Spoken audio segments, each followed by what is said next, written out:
myself. It's better for my health. Leave it on the shelf. Ain't hearing nothing else. Tonight ain't the night. Knowing the price. Pay it off with my life. Till it's out with your lights. Do it all for the Christ. And he ain't playing nice. Knew the end from the start. Fix your face like it's art. The sons of a simp, call him Bart. Yeah, you did your best, played your part. But now it's time to cut you to the heart. Flex on occasion. It's the strangest of the salvation. You see it, believe it, amazing. Them chariots coming invasion since the creation. War, mine, Lord, bless the general. Greatest nation, eat them unequivocal. Bombs dropping, buddy, cause it's biblical. Start shit, now it's time to finish. Whoa. Said he won't vote, he looking for smoke. So, we give him some more. We want the world, we breaking them down. Taking the kingdom, can't wait for the crown. We want the world, we breaking them down. Taking the kingdom, can't wait for the crown. It's the end of the world. Ain't the beginning of ours. It's the end of the world.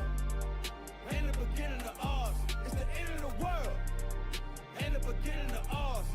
We want the world, we breaking them down. Taking the kingdom, can't wait for the crown. It's the end of the world. I can't wait for our kingdom to start and for there to be finished. Get rid of all of their idols and lying religions. Look for the crown like an Edris. Hey, this that crown talk. Wisdom of Solomon 5 talk. This that second Edris 6 and 9. We want eyes talk. It's your time to end. And my time again. It's our time to win. Away with the sin. You know what it is. Rejoice with my kin. See that is why we repented. Go to streets, I can see myself in it. The city is bright, the kingdom of light. A wonderful sight past the angels, the inner light. I need 1,000 years of labor. Sit on my throne with my savior. Try to know wine, press alone. He bring pain like major. You think the nations is equal to us? TK Kirkland, who raised you? Flex on occasion, my God a racist. That's why we moving with patience. It's been a long time coming. I spent my whole life running. Now that I'm 10 toes down and established my faith on 100. Woe to the nations, my king will race them. You know they gotta be punished. Jeremiah 25. Yeah, you know they gon' fry. Whoa. Said he won't vote, he looking for smoke. So, we give him some more.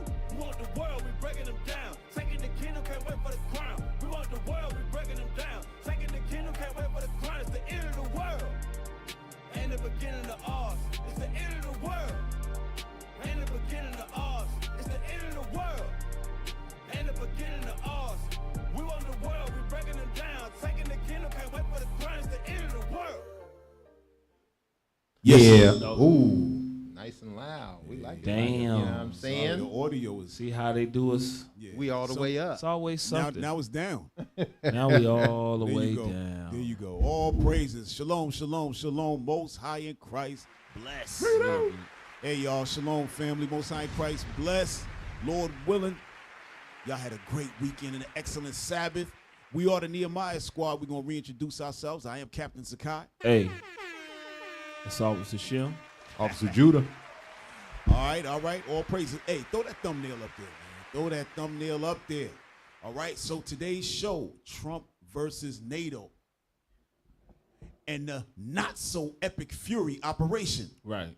Ayatollah and Netanyahu dead. Hey, there's a lot going on out there, y'all. It's a lot going on.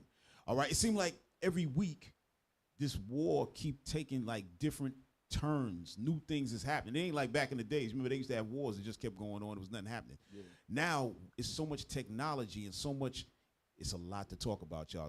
There's a lot to talk about, you know? So, yo, let's get started. Hit me with video number 2. All right, so before we hit that, so y'all know what's going on. Matter of fact, throw up that, before you get that, throw up the map of the Strait of Hormuz, right? Let's throw this up, right? So, those of y'all, most of y'all probably know what this is already, right? But the Strait of Hormuz is a waterway where all of these ships go through from Asia into African area and all of that, right? Right here, all right? And so they got to get through there and do what? They delivering oil. Most of the oil tankers go through there. If you see the Persian Gulf, right? So a lot of them, they load up in there, load up the tankers with the fuel, with oil and all of that, go back the other way, so on and so forth. So what Iran did, Iran got that all shut down. The only people that can go through there are their friends. Damn. So the United States can't go through there. None of the European nations could go through there, right? So this is what's going on. So now, Donald Trump, remember, he was talking about how they got Iran on the ropes. They got Iran all beat up and destroyed, but now he's looking for help. All right, so hit video number 2. Look at this, y'all. They ain't playing with Donald, No, they ain't playing. the orange man. They ain't playing at all. Are you confident that France will help with the reopening of Strait of Hormuz? Yeah, I mean, sure. I think he's going to help. I mean, I'll let you know. I spoke to him yesterday. I don't do a hard sell on them because my attitude is we don't need anybody. We're the strongest nation in the world. We have the strongest military. You see that? That's their pomp, man. Yeah. That's the pomp. Hey, y'all got to do something with this audio. It sounds crazy. That's the pomp of the United States of America. So he said he's not doing a hard sell, meaning he's not going to force them, right? But he already know behind the scenes, they already told him we ain't messing with you, right? So now he trying to come out and act like, oh, nah, I'm not doing a hard sell. You know, I just want to see. And yo, hit play. By far in the world. We don't need them.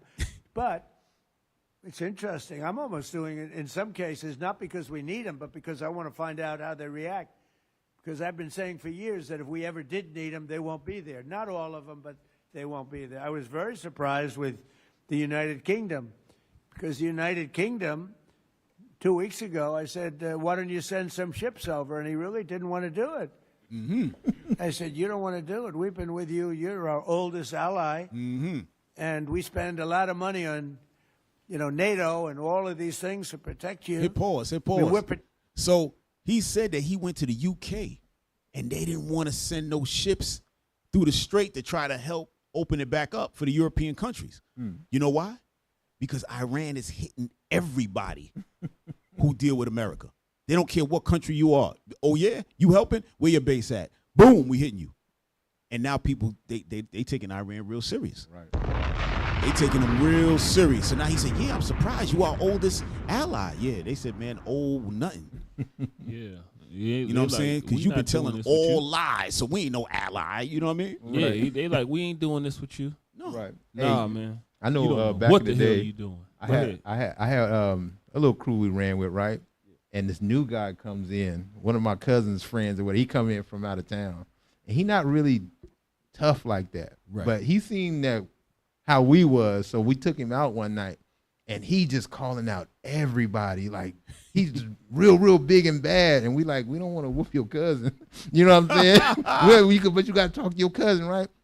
He got into it with these dudes at a restaurant and we all gathered together and we was like, hey man, we're going to have to let him, he got to experience it. Damn. So we kind of let that happen. And that's that's kind of what's going on here. Yeah. The other countries like, hey, look, man, you talking crazy and For real. you're going to have to see one. They Yeah. let it happen. Yeah, because in order for us to roll like a unit and fight for you, we got to know that you able to knuckle up Yeah. and get your own game going. Yeah, on. Once we exactly. find out you really about this, now we got you. Yeah. But other than that, you got to get up out of here. Right? So the U.S. is getting tapped in the chin right now, right? Go ahead, hit play. Protecting them, we're working with them on Ukraine. Ukraine's thousands of miles away, separated by a vast ocean. We don't have to do that, but we did it. Well, Biden did it. I mean, I have to be honest with you. Biden got taken to the cleaners. But we Damn. worked with them in Ukraine. We don't need to work with them in Ukraine. And then they tell us that we have a mine ship around, and they don't want to do it. I think it's terrible. No, I was very surprised. I told him, we requested 2 aircraft carriers, which they had, and he didn't really want to do it. And then right after the war essentially ended, meaning they were obliterated, he said, Whoa, hit pause. So now he's trying to act like Iran has been obliterated. Iran is everything but obliterated. You got to find all other words but the word obliterated. Right. All right, they running much game. Y'all gonna see what it is as we go forth. Y'all gonna see. It's a lot of crazy. Y'all brothers and sisters who's watching, y'all better call everybody and share this. I'm telling you, it's crazy right now. Go ahead, hit play. That's why the United Focus Kingdom ain't messing with him, Cap. He talk about they obliterated. Right, Now he said use a lie, man. They obliterating us. right. We getting tossed to bruh. and fro. Go ahead, hit play. I would like to send the aircraft carriers. I said, I don't need them after the war is ended and won. I need it before the war. So I was very upset with, not upset, I was not happy That's with the same the UK. thing as upset. Right. I think they'll be involved, yeah, maybe. But they should be involved enthusiastically. We've been protecting these countries for years with NATO because NATO is us. Oh, whoa. Heard that? He said NATO is us. That's true. Yeah. NATO is the United States. Yep. Without the U.S., NATO don't even move, really. You know what I mean? But, once again, you got Trump putting himself against NATO, like the United States against the rest of NATO. Go ahead, hit play. You can ask Putin.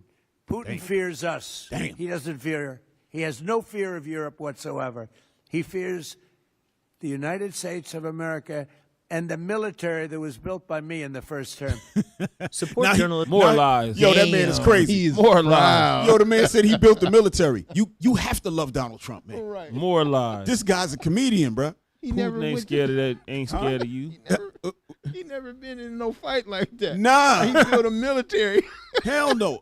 Listen, I'll be shocked if Donald Trump actually ever had a knuckle fight in his life. No, he never have, man. I don't think he's ever raised his fist, man. This man is crazy, bro. He probably got earth, wind, and fire slapped out his ass. he ain't fought nobody before, man. Right. Hey, y'all. Oh, so look, I want to bring something up real quick. Hold on. We talking about that. Let's go to go to video number 11.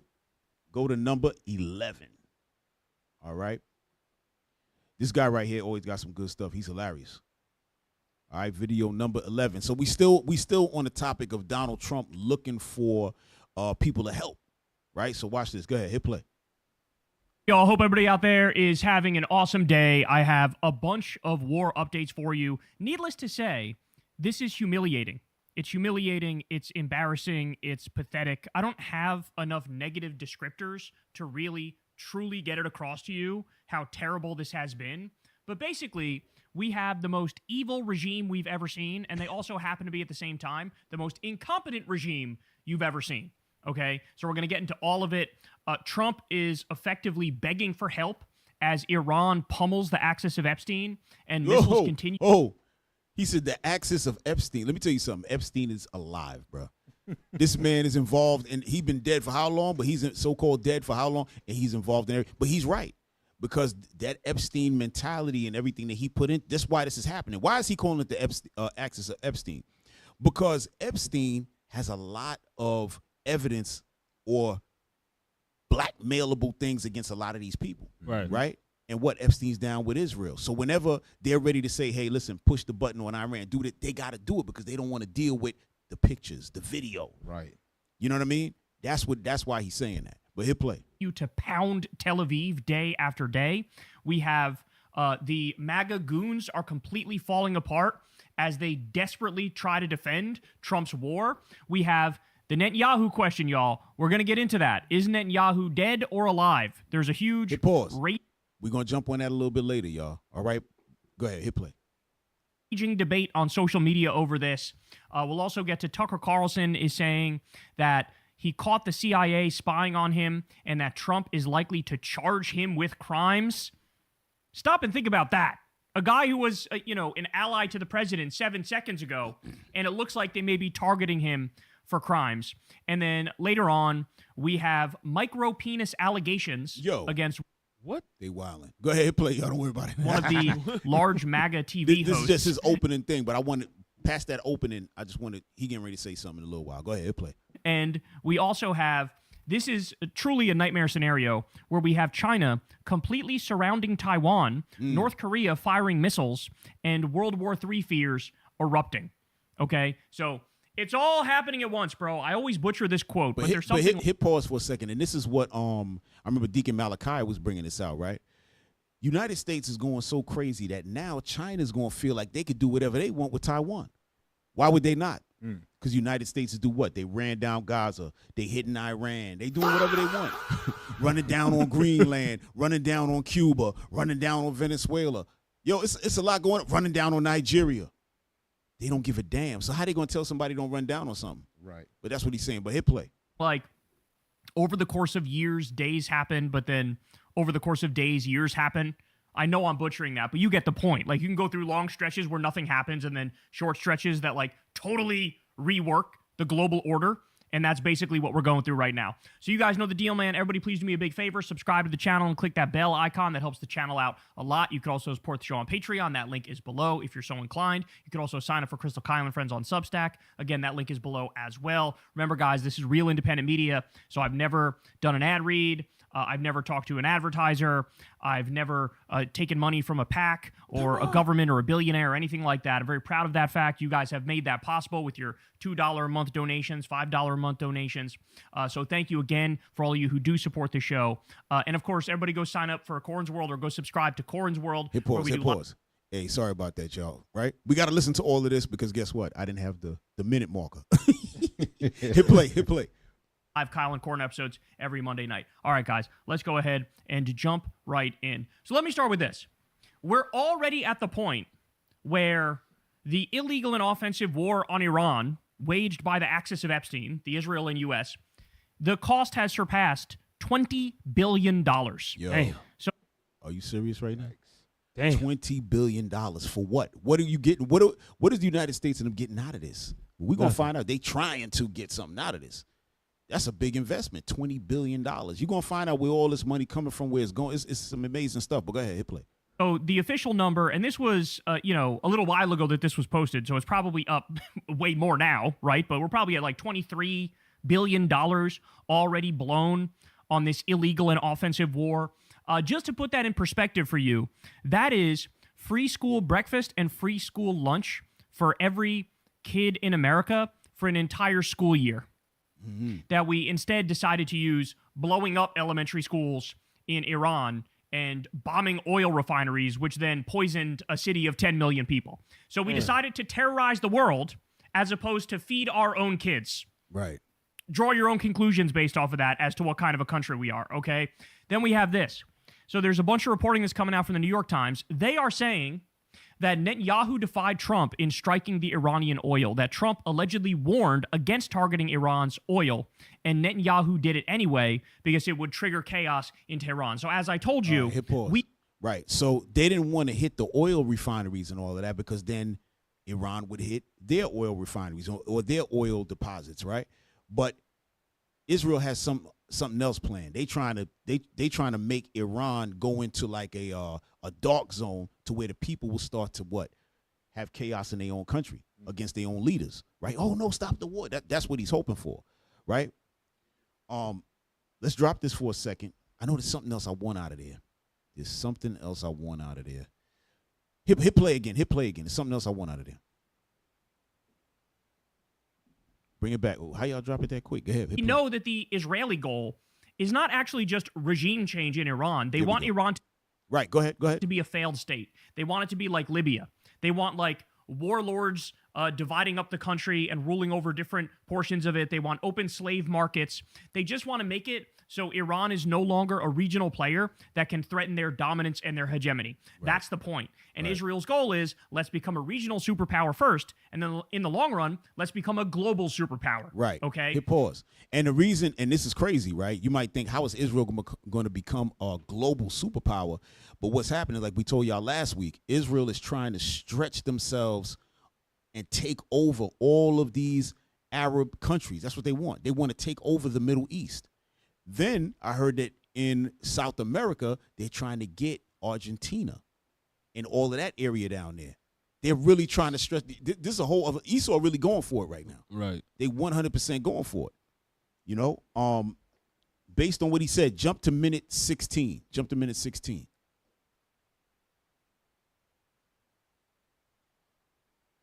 Insane to watch. One more time. This is so crazy. So you see the two interceptors trying to get up there, right? And then here's the missile. Right. Yoinks! Just fucking goes right by him. Right. So those are the interceptor missiles trying to stop the Iranian missile, and it didn't work. So right now, Israel's defense, all that Iron Dome and all that is dead. Iran is coming with I ain't gonna say full arsenal, but they coming with they got one called a dancing missile and all that. They coming with their flavor. That right there might have been the dancing missile. That's probably why, because they said that the missile actually will negotiate turns when it sees the interceptors coming. Yeah, it's a whole other thing going on. Hit play. And then the delayed shockwave. Bro, Tel Aviv getting lit up, ski dog. So the Houthis Damn. Go ahead. are Look at this. threatening to close the Bab al-Mandab Strait, the Red Sea's gateway. Quote, our fingers are on the trigger. Yemen's participation is just a matter of time. Full coordination with the resistance axis. So, bro, having like a double closure coming up, oh my goodness, oh my word. Again, people, gas has already gone up a lot. It can go up more than this, bro. Right, And right. it's going to go up more than this. Right. And, you know, we'll get to the clip in a second. But if you think they have any idea how to get the Strait of Hormuz opened again, they literally don't. They have no idea what to do. More on that in a second. The Cradle says, according to Israel's public broadcaster, the army and the security establishment are demanding that the government approve the call-up of around 450,000 reserve soldiers. Excuse me. So what they're doing here is they're trying to amass Watch this. a bunch of troops for a colossal ground invasion to steal all of South Lebanon. That's the point. Damn. So as I keep telling you, this is the axis of Epstein, and they're trying to create the Fourth Reich. Make no mistake about it. This is part of the greater Israel plan. Right. So hit The pause. point is to Right. That's what we're talking about, the greater Israel, right? So now they thinking that's what they want to bring these troops in there to do what? Take over the area and then occupy, right? So if they can occupy Lebanon, because right now, okay, yeah, you fighting Iran, but now all of a sudden you in Lebanon, right? Playing games, right? Throwing a puff of smoke, doing the Green Goblin. Remember the Green Goblin would fly up there and then drop one of his little, his potion, poof, and then fly off. You in the smoke. You don't know what the hell going on. Right. Right? But y'all, hold on. Let me just read the scripture. We got to get the scripture, man. Let me get Isaiah 13. We got to read this. Y'all seeing all of this go on. This is the Lord. This is what we was talking about last week. Remember that? They were saying, oh, yeah, they're ushering in Christ and they're going to usher in. Yeah, they are. But it's not going to be to their liking. Let me get Isaiah 13 and read verse 1. It's the book of Isaiah, chapter 13 and verse 1. The burden of Babylon, which Isaiah the son of Amos did see. Right. Jump down to verse 3. Verse 3. I have commanded my sanctified ones. I have also called my mighty ones for mine anger. Go ahead. Even them that rejoice in my highness. Go ahead. The noise of a multitude in the mountains. Yep. Like as of a great people. A tumultuous noise of the kingdoms of nations gathered together. Right. The Lord of hosts mustereth the host of the battle. Right. The Lord of hosts mustereth the host of the battle. Right. Meaning what? He's bringing all these countries together to fight. Right. Verse 1 said the burden of Babylon. Who's that? That's the United States. Right. That's what's happening, y'all. All right. Let's get back to that video.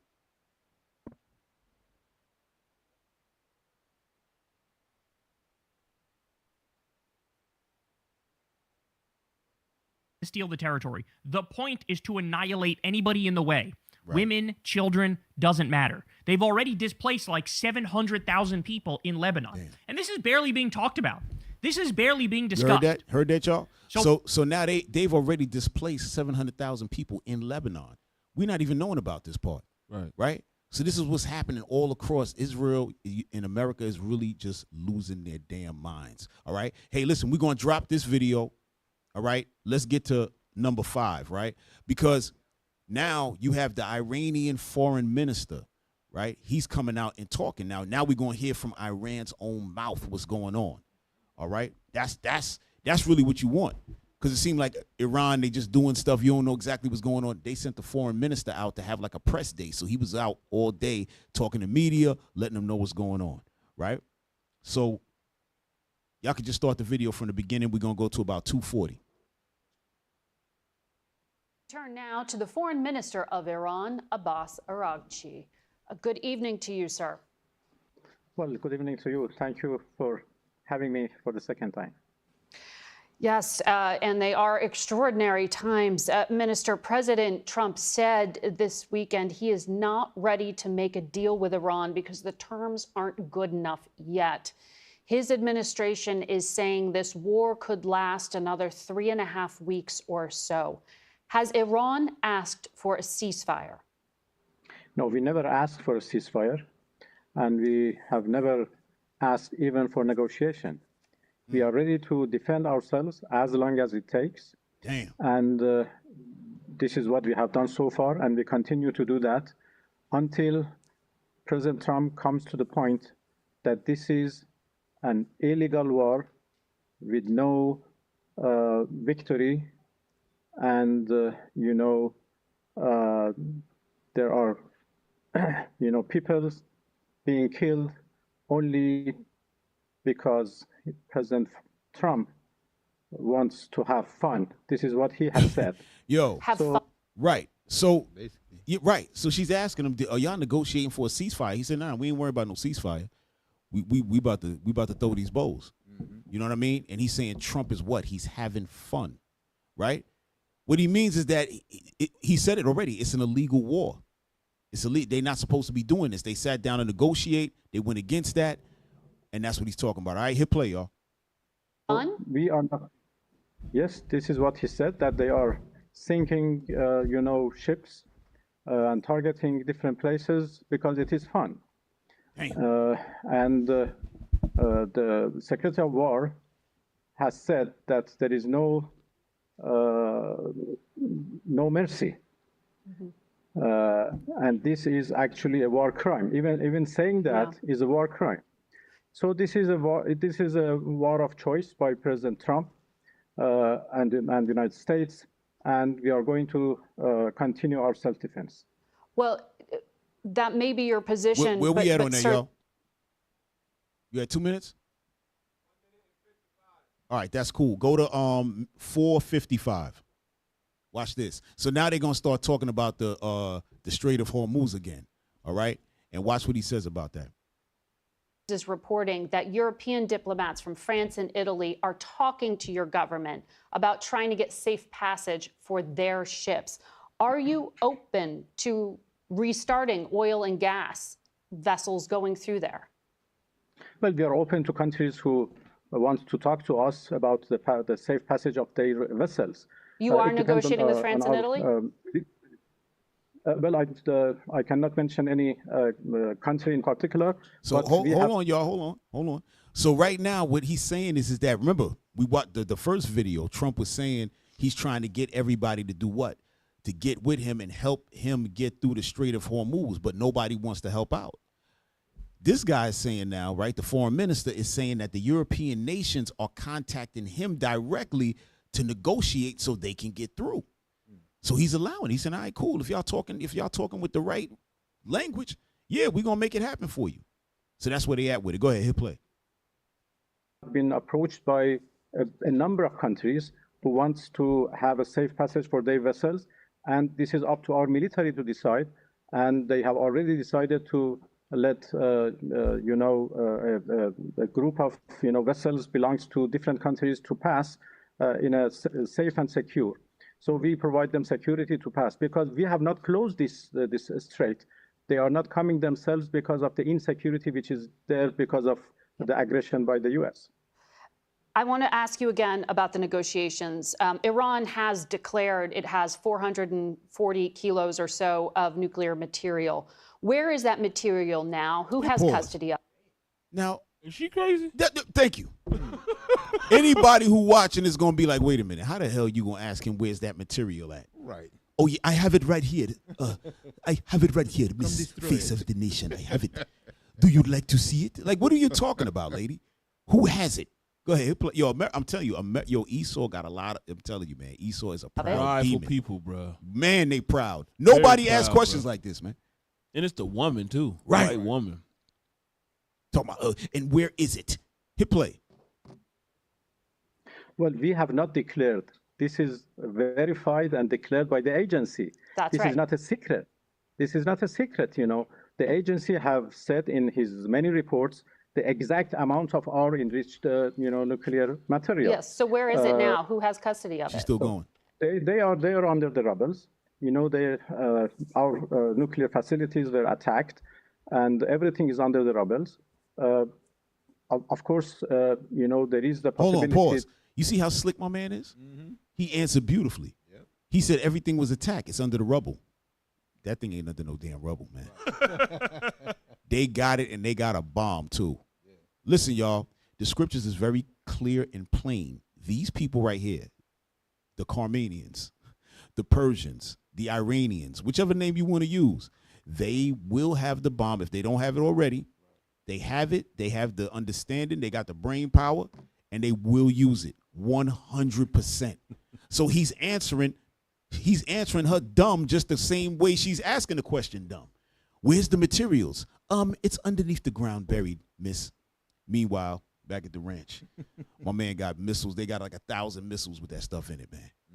Go ahead, hit play. To retreat them, but under the supervision of the agency. If one day we come to the conclusion to do that, it would be under the supervision of the agency. But for the time being, we have no program, we have no plan to recover them from under the rebels. Am I understanding you here? Because I know that you said 48 hours before the U.S. strikes happened, you had personally offered to President Trump's negotiators to take that 440 kilo amount of 60% enriched material and to dilute it. You said Iran was ready to give that material away. This was in the deal that was also presented to Vice President Vance by Oman. Today, is Iran still willing to let go of that enriched uranium? Well, that was one of the elements of a deal that we were negotiating with our, American interlocutors. That element dealt with the question of Iran's 60% enriched material. And I offered actually that we are ready to dilute those enriched material or downblend them, as they say, into lower percentage. So that was a big offer, a big concession, in order to prove that Iran has never wanted nuclear weapons and would never want them. Are you willing to give that up now? Well, there is nothing on the table right now. Everything depends on the future. If any time in the future we decide to enter into negotiation with the U.S. or other interlocutors, we may decide what to put on the table. For the time being, nothing is on the table. All right, y'all. Y'all can drop that, right? So hey, listen. I just put a video in the class content, right? Download that one. All right, we're gonna bring that up next, right? And also bring up that thing that I have Ali Khomeini, right? His fatwa against nuclear weapons. We're gonna bring that up in a second. But yo, do y'all see what's happening here, bro? Yeah.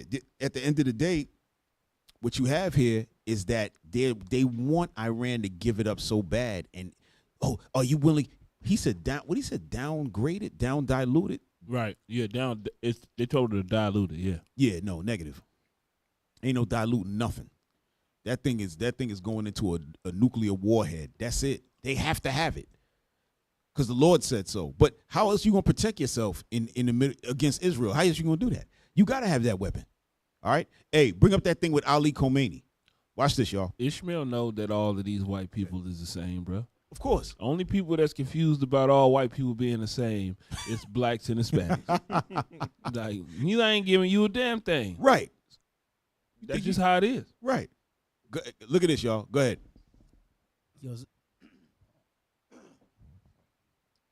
All right. Hey, y'all got to blow that up again. All right, there you go. Ali Khamenei's fatwa against nuclear weapons. A fatwa by Ali Khamenei, the supreme leader of Iran at the time, which was against the acquisition, development, and use of nuclear weapons, dates back to the mid-1990s. Right, so you see that? So Iran, during the mid-1990s and earlier, didn't want to have anything to do with a nuclear weapon. Go ahead. The first public announcement is reported to have occurred in October 2003, followed by an official statement at a meeting of the International Atomic Energy Agency in Vienna, Austria in August 2005. Some analysts have questioned either the existence, applicability, and or constancy of the fatwa. Meaning the fatwa is like he's against it. That's what it's saying. Go ahead. According to Mehdi Kalaji, Khamenei may alter his fatwa under critical circumstances, as did his predecessor, Ruhollah Khomeini, on some civil and political issues. Meaning what? That although he's not really for having a nuclear weapon, he may have to change his mind based on circumstances that may occur, like Israel bombing you. like Israel trying to take over your country, things like that, and America coming at you. Go ahead, read. According to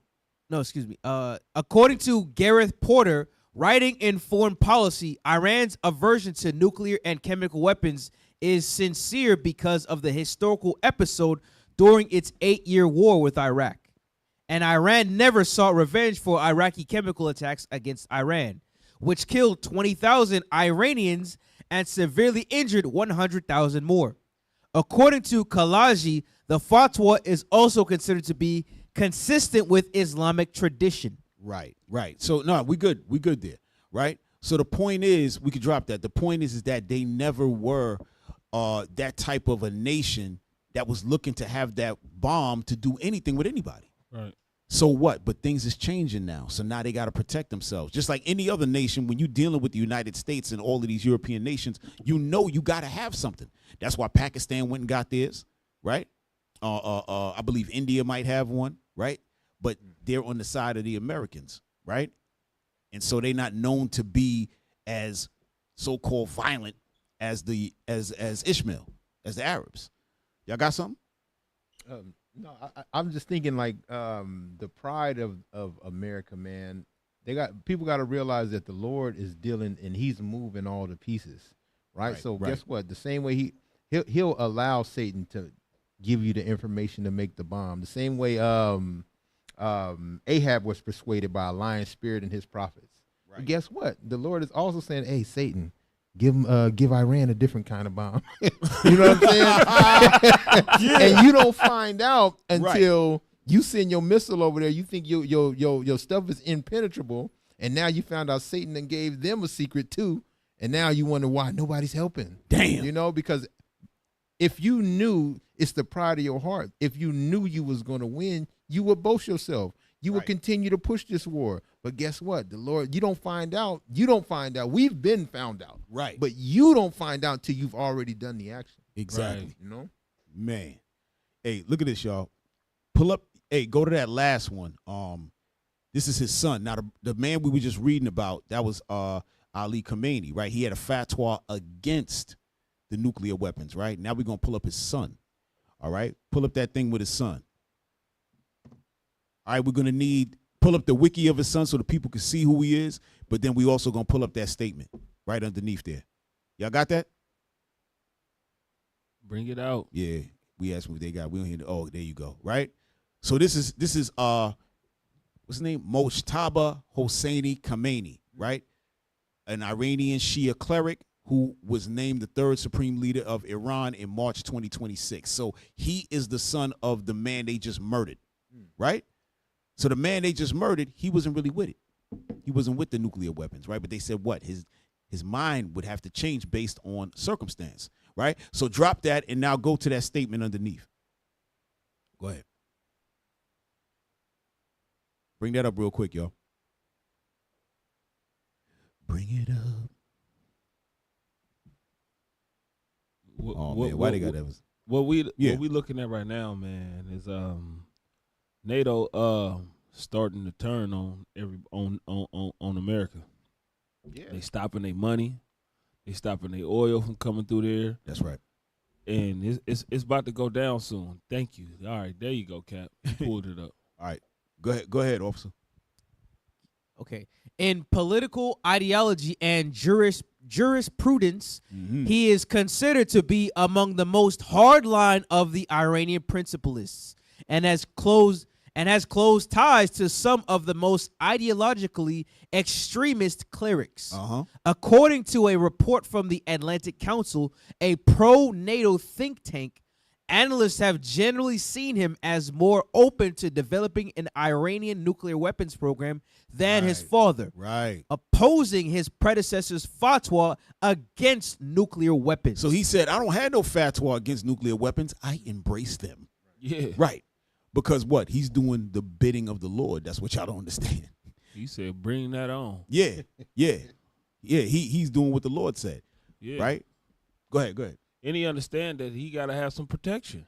Yeah. He gotta understand. He understand. Look, man, we gotta fight them on they playing field, on their battlefield. That's right. Ain't no more strapping C4 to us. They gonna kill us before we get there, bro. he understand what's going on. Right. Man. C4. Yeah, hold on. Go ahead, Judy. You got something? Yeah, I like Daniel. Go ahead. I like Daniel. Start at 25. I want to kind of get to the point of it because America's not the first superpower. You got to realize this, right? We've had Babylon. We've had Persia. We had Mede. We had Greece. You know what I'm saying? This is not the first superpower. And what each superpower does is they tend to think that the power of their might is what brings it on, right? But read verse Daniel 4 and 25. It's the book of Daniel, chapter 4 and verse 25. Mm-hmm. That they shall drive thee from men, and thy dwelling shall be with the beasts of the field. This is Nebuchadnezzar's interpretation or his dream being interpreted by Daniel. Right. He's telling him what's going to happen to him. Read. And they shall make thee to eat grass as oxen, and they shall wet thee with the dew of heaven. Read on. And 7 times shall pass over thee. Right. This is the point. Till thou know that the Most High ruleth in the kingdom of men, and giveth it to whomsoever he will. God will move a nation to destroy you, as no matter how big and bad you thought you was, he have the next nation in line to destroy you. He give it to who he want. Here go the mindset, verse 30. Verse 30. The king spake and said, is not this great Babylon? He said, wait a minute, all that's going to happen? Ain't this Babylon? Don't we got the strongest army? Kind of sound like Trump, right? Read on. That I have built for the house of the kingdom by the might of my power. I built this military. Right. I built this country by my might. Read. And for the honor of my majesty. While the word was in the king's mouth. While he was talking that yin yang, read. There fell a voice from heaven saying, God said, O King Nebuchadnezzar, to thee it is spoken. The kingdom is departed from thee. It's a wrap for you. Right. That's it. It's a wrap. That's it. Yeah, the Lord's like, yeah, we got that now. That's what Deacon Laba, he kept saying it the other when he was up here. I kept laughing every time he was saying it. He was like, yeah, the Lord just canceled your contract. Right. Yeah.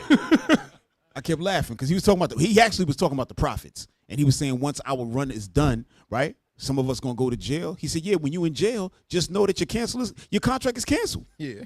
That's it. Your contract's over. Now you in jail. Get used to it because you might not get up out of there. If you get put to death, he brought up John the Revelator. He said John the Revelator was on Patmos because his contract was canceled. I kept laughing. I said, yo, come on, stop, man. Yo, but that's a real thing, right? Because the Lord be canceling contracts. So he got you for a while, and then it'd be like, all right, cool. You good. And that's what's happening now with the United States, right? That's what's happening now with these powers. It's time. Yeah. It's time. Real quick, bring up remember that last video I put up there? I told y'all to download. Bring that up real quick, too. That's with the another interview with the foreign minister of Iran, right? This is important to hear. All right, and I want to go to 6 minutes of that. All right. Yeah, go to 6 minutes, y'all. A little bit before 6 minutes. And still everything is under control. I wanted to ask you about the war strategy from an Iranian perspective.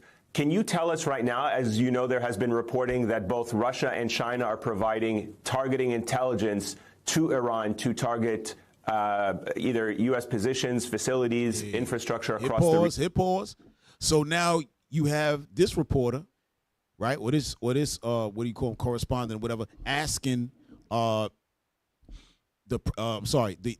foreign minister, is it true that China and Russia are given the intelligence to find out where the American bases are, where all of your enemies are, and targeting them? Is that true?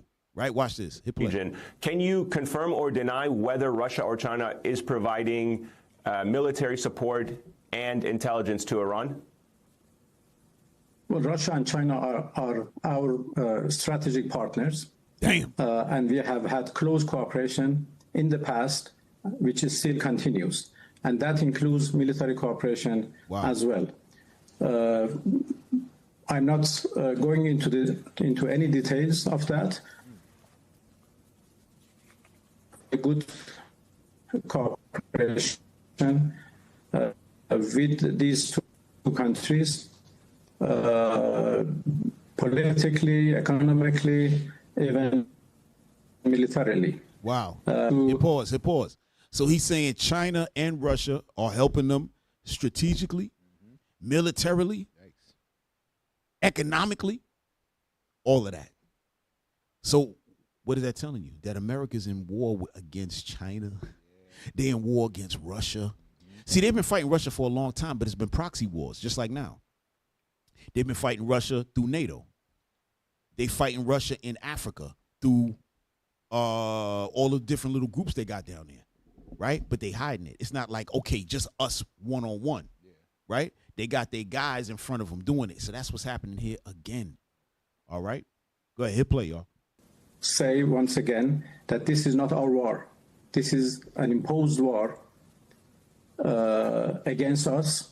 We didn't start this war.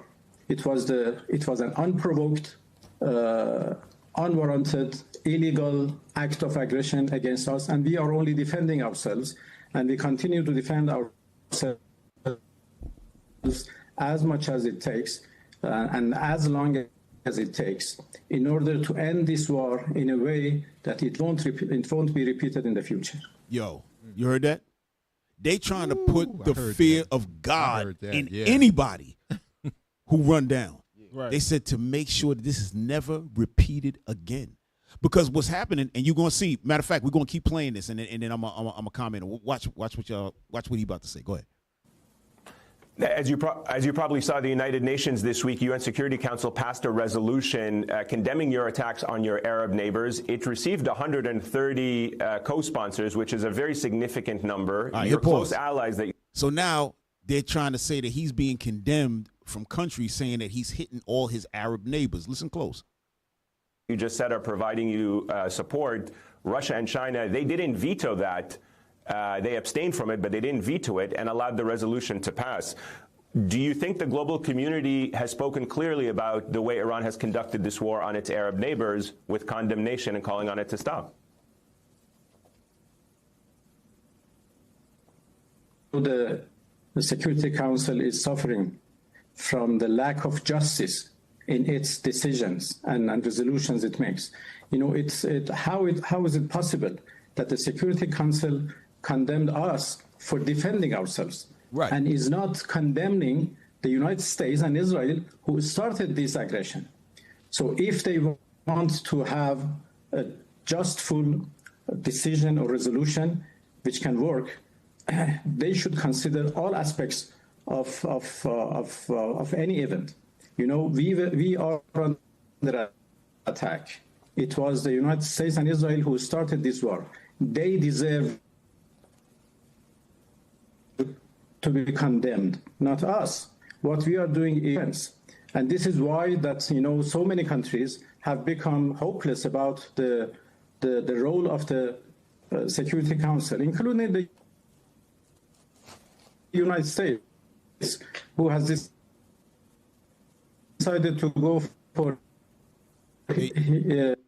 That's not y'all. That's not us. I'm sorry, y'all. That's not us. That's the actual video. That's how he is, because what they did was shut down all of the internet service in Iran. The Iranian, the Persians, they did that themselves. So he just got his line only. So it's a little tricky over there right now. But hit play.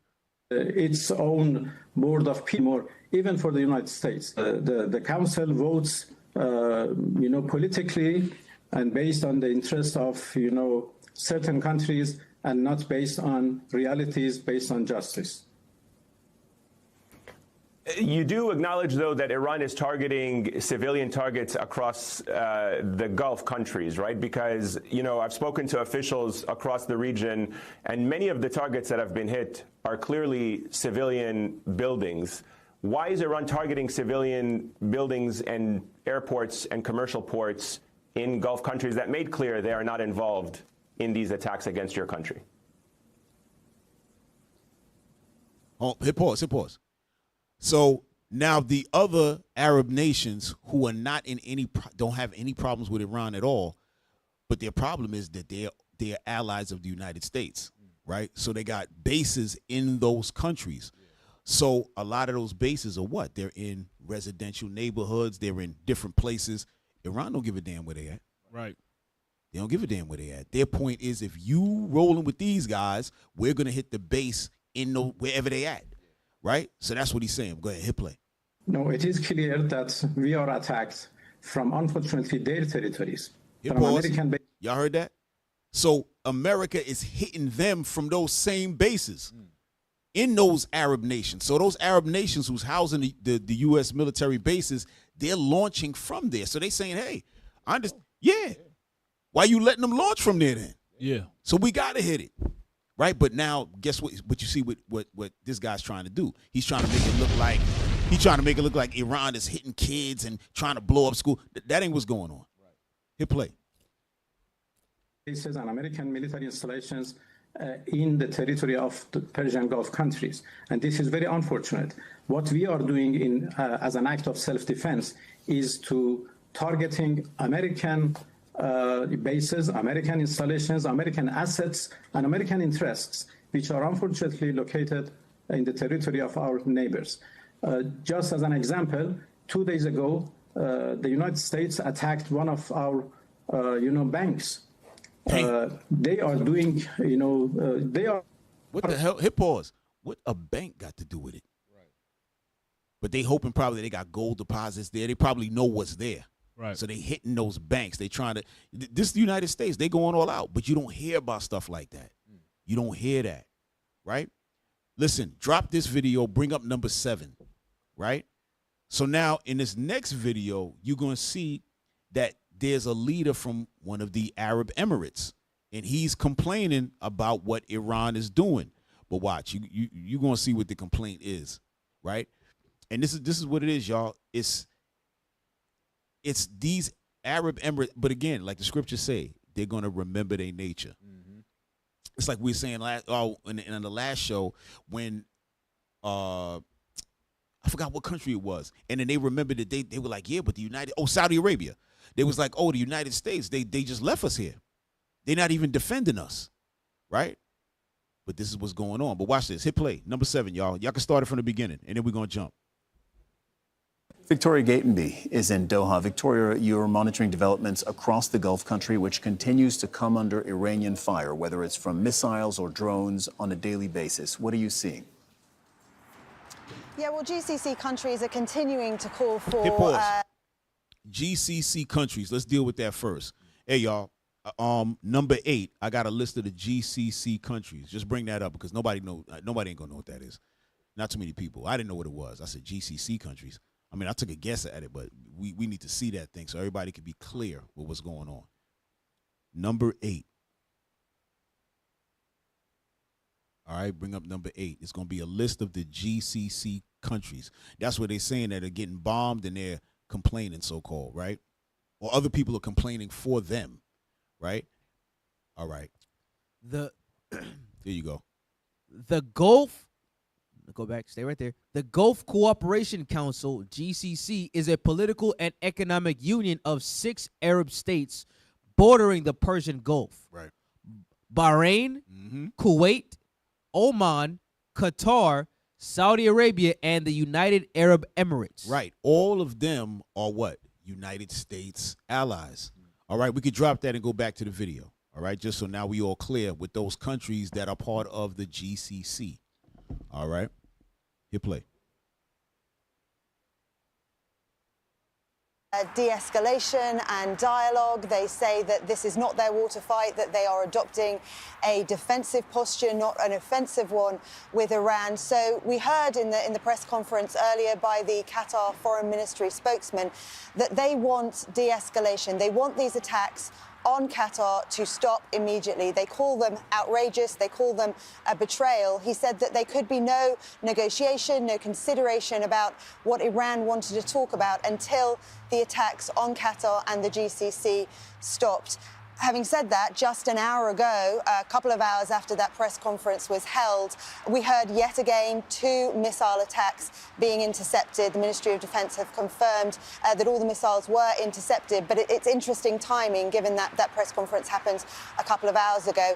In terms of the wider GCC and diplomacy, Arab leaders say they have been warning for years, really since Israel's war on Gaza, about the regional instability in this region. They're calling for de-escalation and diplomacy. Right. Diplomatic. Hit pause. So you heard that? Those nations right there in the GCC said they've been warning Israel for a long time to stop going up on Gaza like that because things like this is going to happen. They knew eventually somebody going to raise up and say, yo, listen, we can't let this go on. But they not knowing it's going to be Iran because Israel attacked Iran. They thinking somebody's going to respond based on what's happening in Gaza. Matter of fact, Iran did get busy with that Gaza situation. I think that's when they started kind of like talking about, they started like kind of lifting up. But that's what she's bringing out, right? Go to 5 minutes and 45 seconds, y'all. Go to 5:45. Support securing the Strait of Hormuz. Listen to this.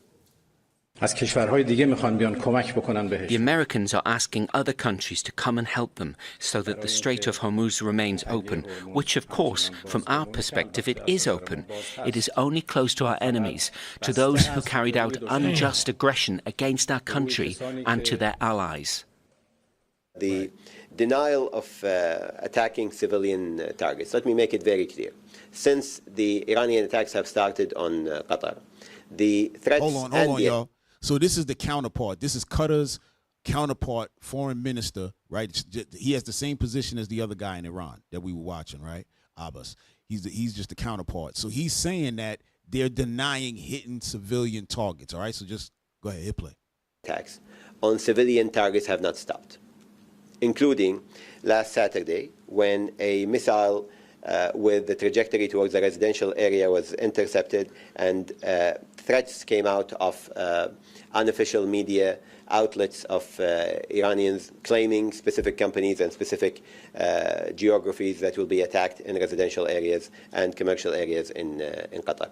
These attacks have targeted our LNG facilities in Ras Laffan. They have targeted the industrial complex in Said. They have targeted the airport, Hamad International Airport. They have targeted, as I said, residential areas. And I find it very difficult to even respond to what Mr. Arakchi said in the light that these attacks are ongoing every day. And the threat to civilians is ongoing every day. The fact that we had to evacuate, civilians and students and faculty during the weekend is just one realization of what this means for the people who are living in these conditions. But we also assert that we have been able to this point, due to the bravery of the people in our armed forces, to withstand all of these threats and attacks without any real damage to the safety and security of Qatar. So off the back of that, you were just listening to the spokesperson for the Qatar. So go ahead. We can drop that, but y'all see what's happening, right? So now he's saying, it's civilian targets or whatever, but you got to understand, Qatar is, their country has Harvard University in there, right? Cornell. I'm talking about the universities that's here are there. They're basically like a little America, right? They have, I think per capita, they're the richest country on earth, meaning that they spread out their money to everybody. So like, it's not like in the other, like a lot of Arab countries where you got all of the wealth at the top and then everybody else is kind of destitute. That's not what's going on. They spread their bread around. So everybody's paid. So they got like a real rich society. So this is hurtful to them. This is messing up their whole little flavor. But what? Iran is sending a message. Y'all gonna have to get on our side. Y'all got to come back to. This is how it's going to start, y'all. This is how the wagons is going to get circled. This is how Ishmael going to get back together. It don't look like it right now a little bit, but it's going to happen. What you got, Judah? You going to say something? Yeah, I'm looking at the newscast, and right. It's like when the Bible talk about, it's not for everybody to get. So he knows that these newscasters, they have biased agendas and asking questions. Right. This brother talking about, hey, look, to who have an ear, let him hear. Exactly. We're not the aggressors. Right. You see what your boys is doing. Exactly. And we're ready to defend ourselves. Period. And he's not talking to who you think he's talking to. He's talking to other people. Thank you. No, you 100% correct. Guess who he talking to? That man that was talking right there. Yep. He talking to all the Arab state. Like, listen, y'all know what it is. Yep. This is going to keep going. You go talk to your mans and them. He expecting them to go talk to the United States and be like, yo, man, we got to stop this. You know what I mean? These guys are, that's like he said, they talk to Israel. They don't want to listen. They don't want to listen. Right? Now, what we're going to take this is, the point is that we talking about the war. What is all this all about? What are they trying to get out of this? Well, we know they're trying to make a greater Israel. They're trying to take over. They want the oil. They want this and that. But it's a lot more to it, y'all. Bring up video number 9. Bring up video number 9 and go to 1 minute and 40 seconds, y'all. Or you can start a little bit before 1 minute and 40 seconds. All right? It's talking about a connection between Iran and the United States and the whole war thing. Watch this, y'all. So let me paint you a picture. Israel is a country the size of New Jersey. It has a population of about 9 million people. It's only existed since 1948, and yet the United States has given Israel over $300 billion in aid since 1948. That's more than any other country in history. Hold on. Yo, go back just a little bit. Let's take a look at that graph. Go ahead, play. Since 1948, and yet the United States has given Israel over 300. Pause. Now, since 1948, the United States has given over $300 billion to Israel, right? Then they have a list of countries that America has given aid to, military, economic, right? But when you look at Israel, look at the economic, look at the military, right? How you know? Because of the colors. When you see up to the left, it says that cream color, that tan or whatever, that's economic. And the orange one is military, right? Massive military. Now you're going to see how and why they gave that money. Hit play. $100 billion in aid since 1948. That's more than any other country in history. In 2024 alone, we gave Israel $17.9 billion in military aid. And that's on top of the $3.8 billion we give them every year as part of a standing agreement. And where does that money go? Well, under the 2016 to 2028 Memorandum of Understanding, Israel gets about $3.3 billion in foreign military financing grants. Hey, hit pause. We need to see that thing. Get me out the way. Is that the same one that was up, or is one right before that? That was the same one? Okay. It says it includes $33 billion in foreign military financing, funds, and an unprecedented $5 billion commitment in missile defense assistance. This funding will be dispersed in equal increments of 3.3 in FMF and $500 million in missile defense funding each year for the duration of understanding, right? Now, watch this. Hit play. Plus an additional $500 million for joint missile defense programs. And Israel is required to spend the vast majority of that money on American weapons. Pause. Now y'all see why that money's being pushed over there? They're saying, yeah, we giving you this bread and you got to buy the weapons from our weapons makers, right?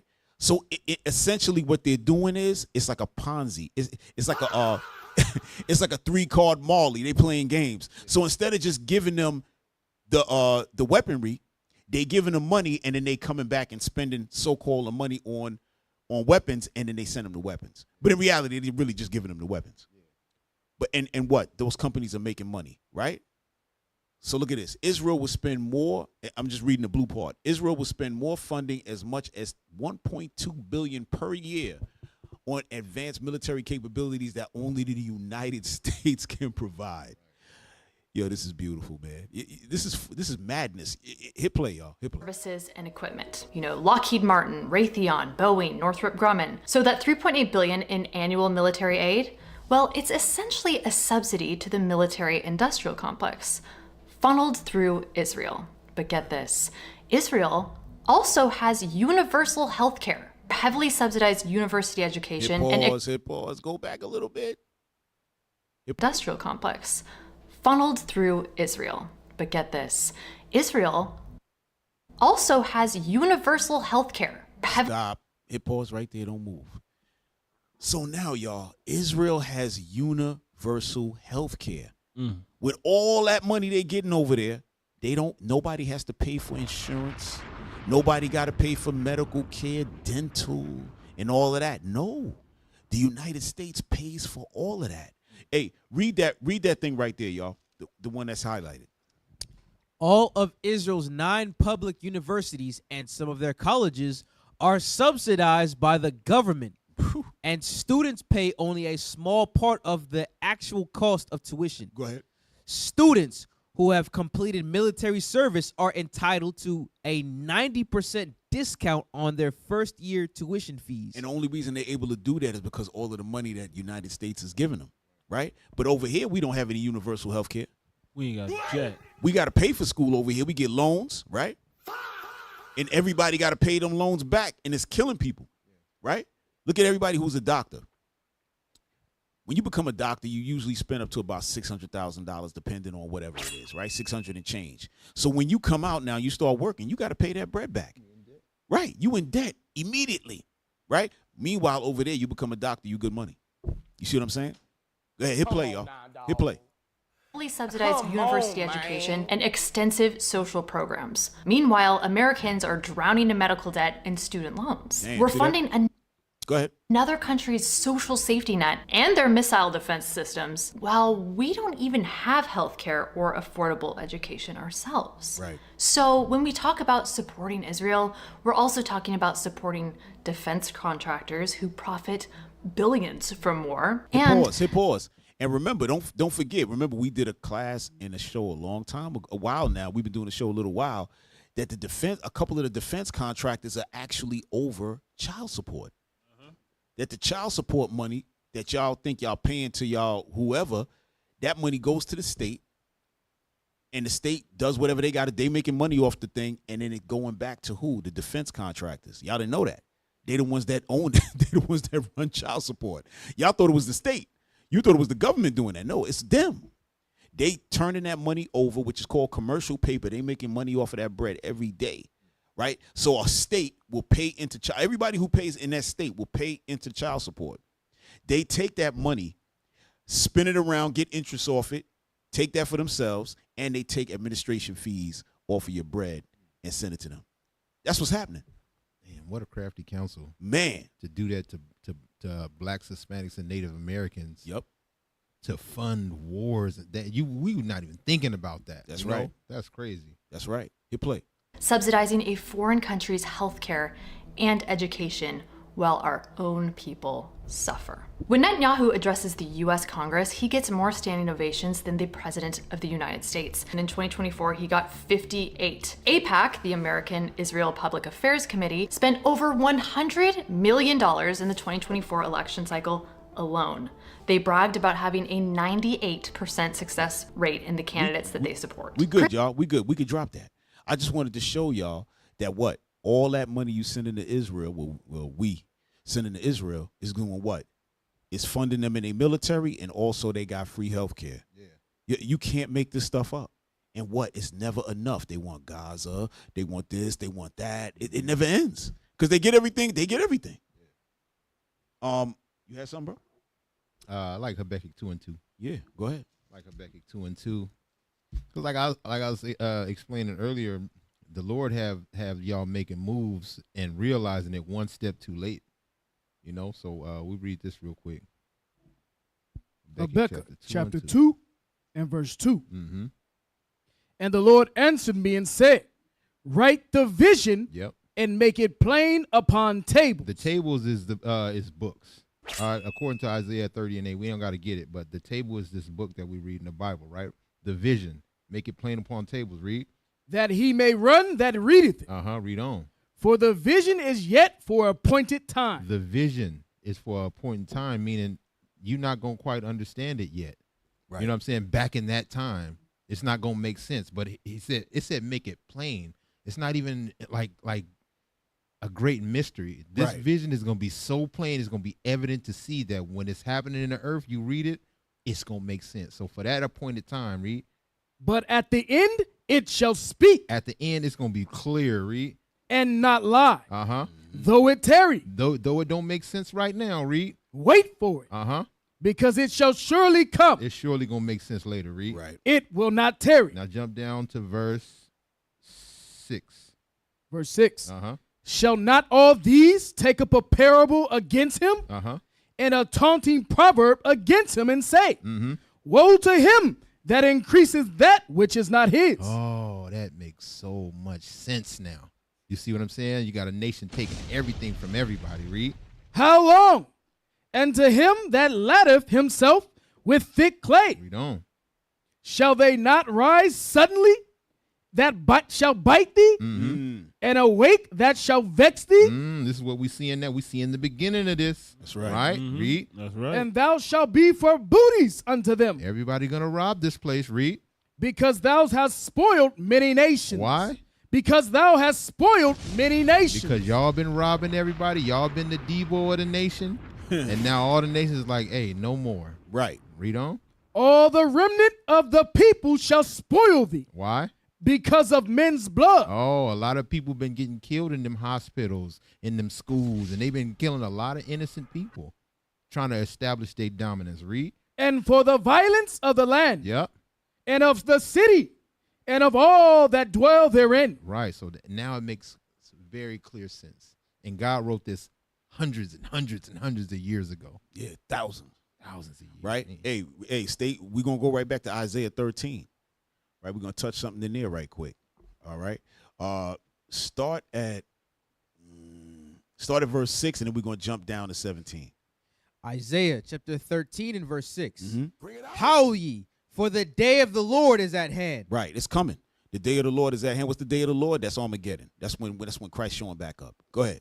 It shall come as a destruction from the Almighty. Go ahead. Therefore, 17. Verse 17. Behold, I will stir up the Medes against them. I will stir up the Medes against them. Who are they talking about? They talking about the Persians. They talking about who? Iran today. The Carmanians, like it talks about in 2nd Esdras. Right? I will stir up the Medes against them. Who's the them? Remember verse 1, Babylon. Go ahead. Which shall not regard silver. And as for gold, they shall not delight in it. Right now, you can't talk to them about nothing. Remember what they said? They said, yo, did you speak to America about a ceasefire? They said, ceasefire? No, we ain't talking about nothing like that. We trying to defend ourselves to the end to make sure that nobody do this ever again. Yeah. You're not going to come and talk to them because guess what? Oil prices is up and this and that. Yeah. They feeling it too, but they don't give a damn. You can't talk to them about no bread. Read that next verse. Their bows also shall dash the young men to pieces. Go ahead. And they shall have no pity on the fruit of the womb. Their eyes shall not spare children. Right. They're not there just yet. Right? This is a prophecy. They're not there just yet. But it's coming. Like you said. Right? It's coming. All right. So get back to that video. What I told y'all. What video I told y'all? I ain't saying nothing. Okay, number 14. Number 14.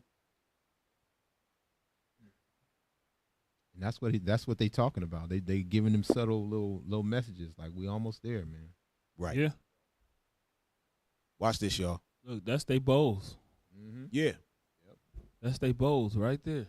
While President Donald Trump's strikes on Iran have heightened global instability, a prolonged conflict could generate significant profits for several industries. Y'all heard that? Defense and energy companies such as Lockheed Martin, Raytheon, Boeing, and Exxon stand to be the primary financial beneficiaries. Defense companies that contract with the U.S. military, like Lockheed Martin, Raytheon, and Palantir, are the most direct beneficiaries of the conflict, with stock prices for the industry largely trending upward this week despite a brief downturn Tuesday. U.S. Central Command, or CENTCOM, has identified more than 20 weapons systems being used in Iran, which are manufactured largely by Lockheed Martin, RTX and its subsidiary Raytheon, Boeing, Northrop Grumman, L3 Harris Technologies, and General Atomics Aeronautical, among others. Those stocks have broadly been boosted this week, though analysts note Boeing hasn't risen as much because less of its business is dependent on its military contracts. Arizona-based Spectre Works is behind the one-way Lucas drones that the military said have been used to carry out strikes at a lower cost, while the higher-end Tomahawk missiles reportedly also being used in the region are produced by Raytheon. THAAD interceptors, a different type of missile used to intercept enemy fire, are produced by Lockheed Martin. Software company Palantir has also seen its stock go up as the company provides services for the military, and analysts have suggested European defense companies will also benefit, with analysts at JP Morgan identifying BAE Systems, Rank, Leonardo DRS, and Kinetic as the ones with the most exposure to the US market. As the Middle East conflict impacts oil and gas production and shipping in the region, major oil companies like Exxon and Chevron also stand to benefit from oil prices already being higher. And the oil and gas industry has seen a bump in the stock market amid the conflict. On the opposite end of the spectrum, higher oil prices and increased uncertainty are expected to be damaging for the travel industry, luxury goods, and major shippers like FedEx and UPS. For more on the story, check out the article at the link in the description. Y'all see that? So look at all of those companies that are generating bread and seeing windfalls out of all of this. You think they're worried about a war? They don't care when it ends. Keep them checks coming. Right. Keep that bread rolling. All right. Hold on. Bring up number 15. It was something else I wanted to bring out too. They had actually, I'm gonna look for it, but bring up 15.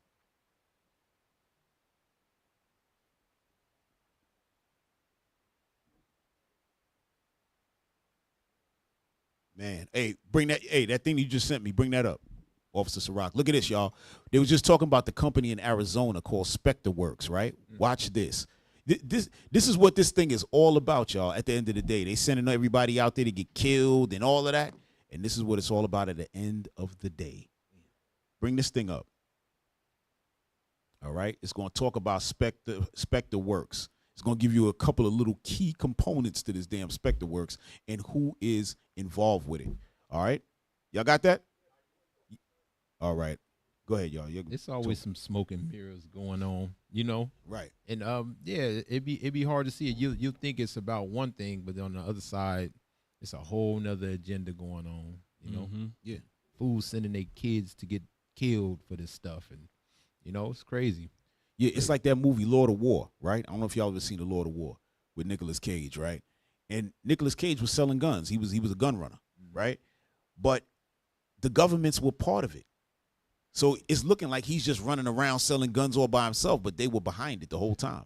Right. So when he got in trouble at the end, that general or somebody came and got him up out of there, right? That was a true story too. You know what I mean? That was a true story. I forgot the guy's real name, but go ahead, bring that up. Bring that up, please. All right, look at that. Read that thing.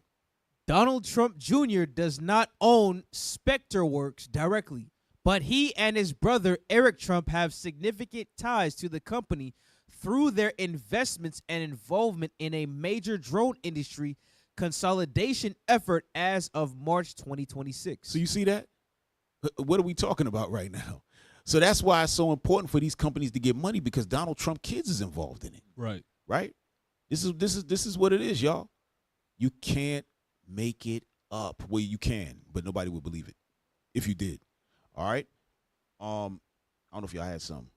And Donald Trump ain't worried about nothing but that bread, bro. No. He's not a warrior, man. He's not a warrior, bro. All he doing is looking for ways to make money. That's it, bro. Mm-hmm. And this is y'all leader. This is y'all leader, man. He about to make all of this prophecy pop off. Him and his greed is gonna make all the other nations, even his own nation, turn against him. Right. All the what it say in the scriptures? It say all the men of thy confederacy. They're all gonna be turning against. Matter of fact, get it right quick in Obadiah 7. Obadiah, verse 7. All the men of thy confederacy have brought thee even to the border. Come on. The men that were at peace with thee. They were all at peace at one point with this place, America. Come on. And prevailed, have deceived thee and prevailed against thee. Uh-huh. They that eat thy bread have laid a wound under thee. Come on. There is none understanding in him. Say that all the people that was cool with you, they gonna lay something down for you. They're gonna lay something down for this place. Put something on this place that you can't get up off of it. Right. Everybody been playing ball, man.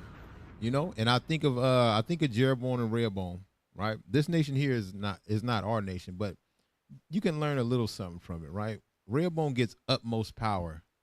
And instead of listening to his counselors, which basically said, listen, if you cut them a little slack, they gonna play ball. And everything's going to continue as it's been. You know what I'm saying? It's going to be good for you. But instead of doing that, he gets utmost power and turn the heat up.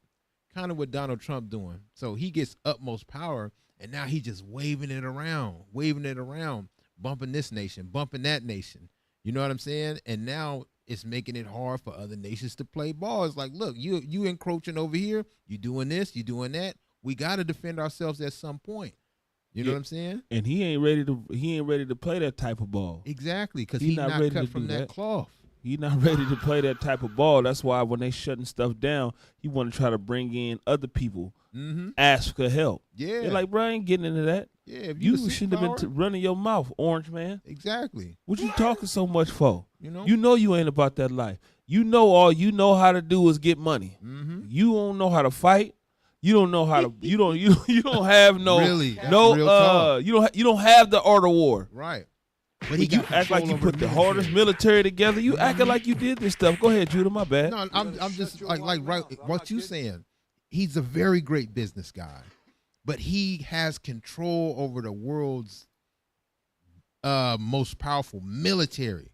So with that, I mean, you give that to a child, who knows what he's gonna do, and he's making it hard for other nations to play ball. All praises for that. Right. Damn, I was trying to find this thing, man, that showed like the different I don't know what I did with it. That's crazy. I pulled it up earlier. That showed all the different representatives and different senators and stuff that are invested in a lot of these companies, and they making money off of it. I don't know what I did with that thing, but all right, we're gonna get it. But watch this, y'all. Just to show you. Oh no. We got to get to this. We got to get to Netanyahu and them saying that he was dead, right? That was the rumor. But the man could well be dead. You know what I mean? Hold on, let me find it, y'all. Let me find it, yo, man. Somebody talk or something. You know how they the police academy. You know how they yo. Before you get a taser, you need to be hit with a taser, so you know what that feel like, what you doing to people. You know what I'm saying? Right. Trump have not felt conflict like that. You know what I'm saying? Nah. And especially most of the people in power, it's not their children going to the war. You know what I'm saying? It's not their people suffering the death and the loss. You know, so they just. I know if we know as men that, you know, if I have a conflict with another strong man, I could suffer some consequence. I could, you know, even if I win, if he's a strong man, it's going to be a tough fight and it's going to hurt regardless. So I'm going to be respectful, you know what I'm saying, to most men, unless it get out of pocket. Then I don't care. But for the most part, I'm going to be respectful. That's why you have like the open carry states. Right. A lot of people are really respectful because everybody got guns. Oh yeah. You know, this guy, he got the juice. Yeah. He got the juice. Now that's funny you say that, because I was watching this movie called Hell and High Water, and at the end, the two characters, they were talking crazy to each other. So he came with a shotgun, and the dude said, "Oh, I see you got a shotgun. You know, you can shoot me right now." And he said, "Nah, because I know you probably came with a pistol." So then his family came. They started talking nice to each other. But then when his wife went back inside, and the dude was walking off, he said, "Hey, man, you know, I don't live here, but I live in the city. So if you ever want to continue this conversation, come talk to me." Right. And he said, "Yeah, because I might give you some peace," meaning he's going to put him to death. Yeah. And the other one said, "Well, maybe I might give you that peace you're looking for," right? But damn, but they having that conversation, yeah, right? That's what you're talking about. Like, hey, listen, we gonna play nice, you know what I mean? We just gonna talk it out right now, but hey, don't make it go there, you know. But hey, play number 21, play 21. Watch this, y'all. Right? So, before we play it, right? So now, I don't know if I didn't notice it until they talked about this yesterday, right? Because they said he was dead. He might have been dead, right? But nobody's heard from Netanyahu or his son in about 2 weeks.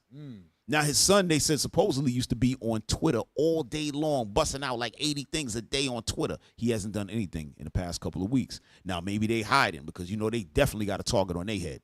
You know what I mean? But maybe he's dead. We haven't heard nothing. But go ahead, hit play, y'all. Watch this. We got to read along and all that. Go ahead. Is Netanyahu dead? Go ahead. Eliminated. Unconfirmed reports indicate the emergence of speculation in Hebrew language sources regarding the potential injury or death of Israeli regime's PM, Prime Minister Benjamin Netanyahu, as the sudden cancellation of a planned visit to Israel by Trump's envoys raised questions. Right. So Trump and his team was supposed to come and visit Netanyahu in Israel, and then it got canceled. Right? Go ahead. Now, you have to read that stuff. Hit pause. Hit pause. Go ahead. Claims exploded online after Iranian media reported that Tehran has killed Israel's prime minister in a strike. Right. So there was a report coming out of the Iranian media that they got him.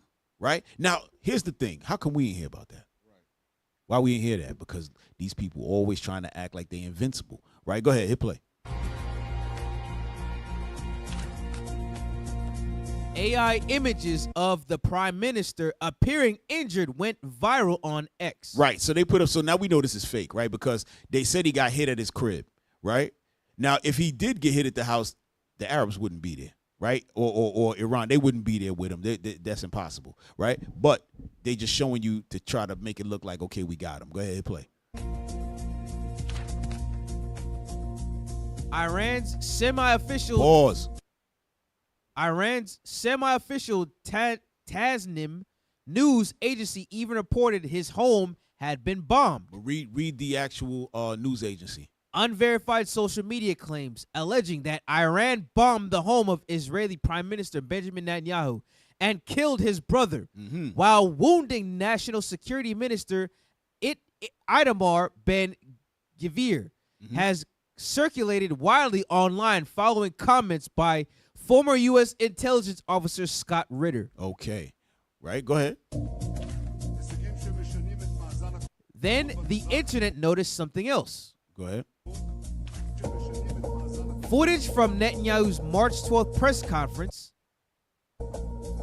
appeared to show him with 6 fingers after online sleuths analyzed every frame. Count them fingers. Count them fingers. You see that? Look at that. 1, 2, 3, 4, 5, 6. Right. So we know that AI does that. It gives you 6 fingers, 4 fingers. Sometimes it gives you a claw, right? Sometimes it do that, right? So what we're looking at when he came out there and was talking to the people, they're looking at an AI Netanyahu, meaning what? He was not available. Is the man dead? Who knows? Right? Hit play, y'all. Watch this. Speculation grew when it was... Come on, y'all. Come on, y'all.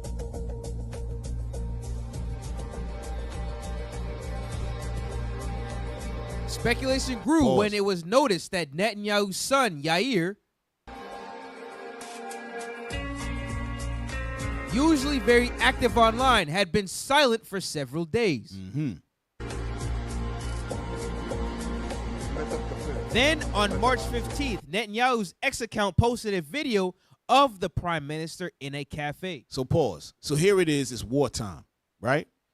And now Netanyahu's just, went to a cafe to get some coffee, right? And he's moving around. Hey, I just want to grab some coffee while we're at war, right? Think about this. Hit play.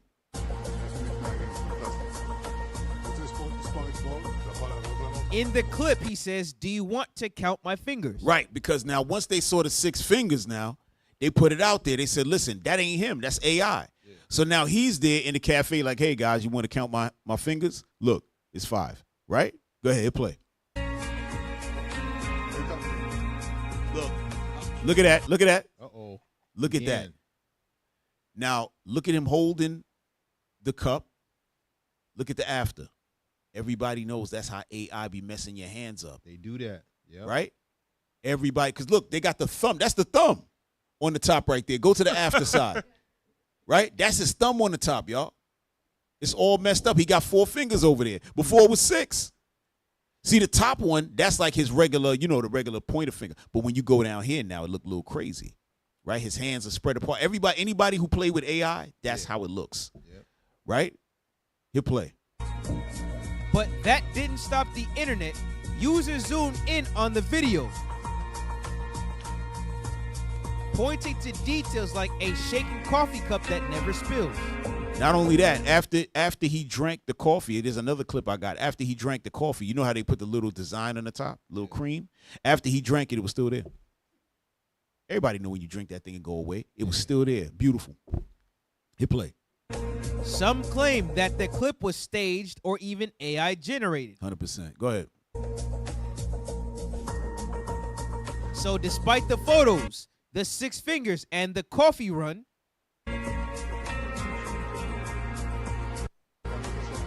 the same questions keep popping up. What I want to show y'all, right? Now, again, you got to have an eye for these things sometimes, right? And if you move around enough, you're going to know some things. So now this is just a regular coffee shop, right? Supposedly. Now, they said the only coffee shop in Israel right now is shut down. They do have a coffee shop, like they said, it's shut down right now. But being a prime minister, clearly, if they had to open it, they would open it. If he had to, listen, open that because we got to show that I'm alive, whatever, they would open it. But I want you to take a look at the guy in the back. Does that look like a barista to you? That looks like a soldier to me. Yeah. He looked like a soldier, right? Now, either this is completely fake or maybe he is alive. You know what I'm saying? But that guy looks like a soldier in the back. Sure. But just to be honest, everybody in Israel is a soldier because they all have to go to the military. So maybe that don't mean too much what I'm saying. Even the women, they all have to go for 2 years minimum. Go ahead, play. Is he dead or alive? Netizen sleuths say that they won't stop until they get the answer. Dang.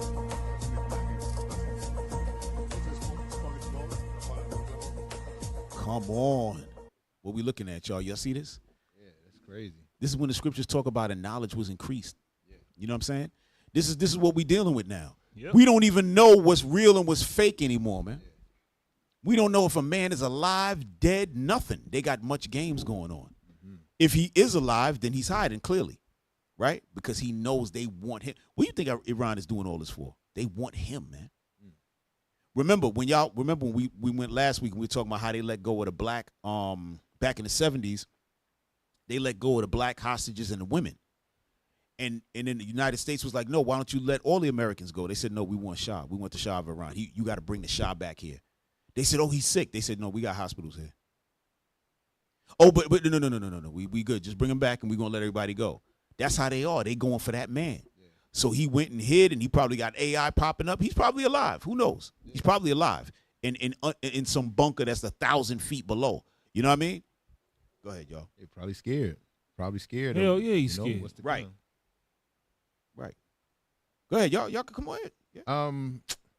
What I like. You can talk. You ain't got to. You know.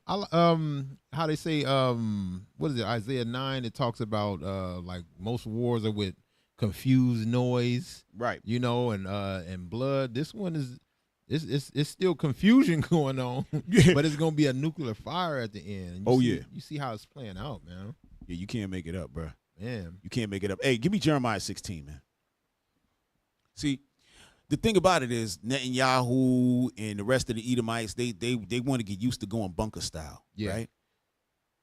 No, the Lord has everything worked out, y'all. Give me 16 and give me 15. 16, 15. Jeremiah chapter 16 and verse 15. But the Lord liveth, that brought up the children of Israel from the land of the north, and from all the lands whither he hath driven them. And I will bring them again into their land that I gave unto their fathers. Right, so this is when the Lord bring us back. When the Lord returned and we coming back now we on that mission. Right? When the Lord said, when he goes to Basra, start stomping out Esau, said, I don't want nobody with me. Then he going to bring us in to go handle some business. Read 16. Behold, I will send forth many fishers, saith the Lord, and they shall fish them. Go ahead. And after will I send for many hunters. You heard that? First we got fishermen. Then he said, I'm going to turn them into hunters. And then we're going to be hunting. Go ahead.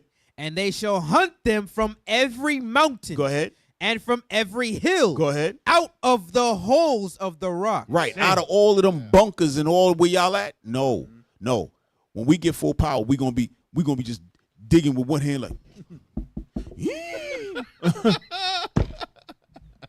this is you, not yeah, all that. We just gonna pull that off the hinges and run down up in there and pull y'all up out of there. Come on, man. Yo, read that next one because I love it. Verse 17. For mine eyes are upon all their ways. They are not hid from my face, neither is their iniquity hid from mine eyes. Read that next one. And first I will recompense their iniquity and their sin double. You heard that, Netanyahu, and the rest of y'all, Edomite, y'all gonna get double. That's what the Lord said. So you could go hide in the bunker now, got an AI out there. Oh, yeah, we alive, whether he's hurt, dead, or whatever they trying to pull, whatever they doing, it don't matter. If he's in the bunker, you might get away now. But then when that time to come, y'all ain't gonna be hiding in no bunker. Just read the rest of that. Because they have defiled my land. Exactly. The land of Israel is defiled. Defiled. So you ain't gonna be in no bunker in our land. We're gonna come get you up out of there because we got things to do. We gotta get you out of there. Go ahead, read. They have filled mine inheritance with their carcasses. With the carcasses. With the carcasses of their detestable and abominable thing. Right. Like kosher pork. Y'all never heard of that, right? God, that's crazy. Yeah. Yeah, kosher pork. If y'all go to Brooklyn, all right, in Brooklyn, I think it's Borough Park or one of them areas where Amalek is at. They had a Dunkin' Donuts. We went up in there one time, and I looked up and it said kosher pork sausage. I said, what? Didn't the Lord say you can't make a clean out of the unclean? Yep. Right? But they supposed to be the Jews. Come on, man. Stop playing, bro. They having gay pride parades all in the land. Man. It's a lot of detestable things that they doing, man. 1,000,000%. And these are supposed to be the people. Y'all out y'all damn mind. No, come up out that bunker. Yeah. We don't give a damn how deep that bunker go. You coming up out that bunker. Yeah. Yo, look at this. Look at this. This is a podcast called The Two Nice Jewish Boys, right? Now, I'm just, it's ridiculous. I'm just throwing it up there to let you know the mentality of these people, right? Watch this. Number 20, y'all. Number 20.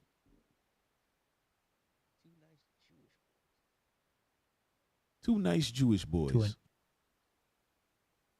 Being in Gaza, give me a button to just erase Gaza. Every single living being in Gaza see that would no longer be living tomorrow. I would press it in a second. You see that? He said that if he had an opportunity, he would press a button so that nobody else would be living in Gaza. He want to kill all the Palestinians in Gaza. This is what this man is saying. This is his podcast. This is how he talking on it. Go ahead. That's just, I think most Israelis. If that's the choice, yeah. Yeah. Mm-hmm. No, even if it's not like right now. Yeah, no. I would press it right now. Mm-hmm. Yeah, and same with the territories. I would press it right now.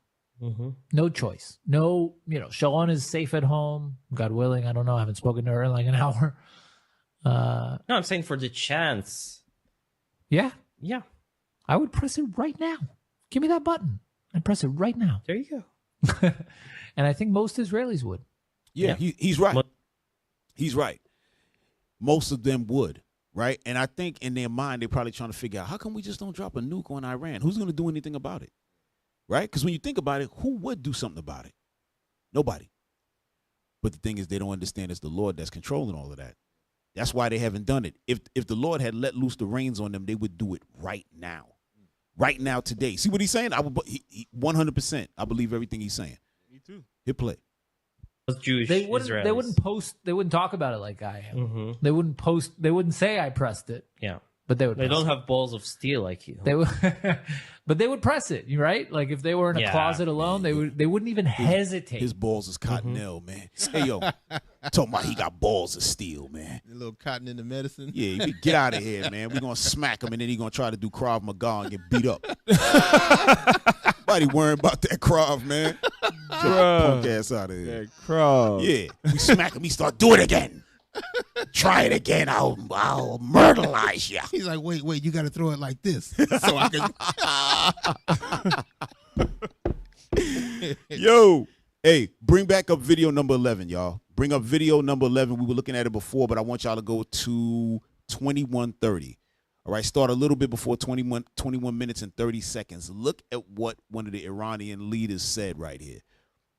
Watch this, y'all. And don't think this is far-fetched either. Watch this.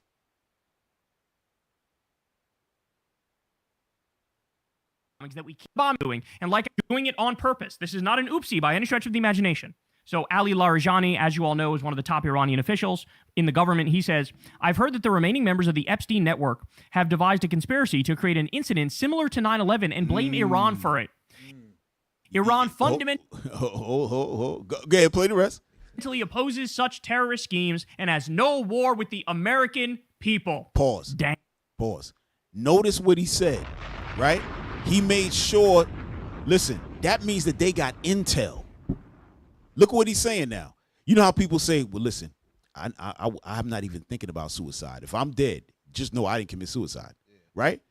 What he's saying is, I've heard the remaining members of Epstein's network have devised a conspiracy to create an incident similar to 9/11 and blame Iran for it.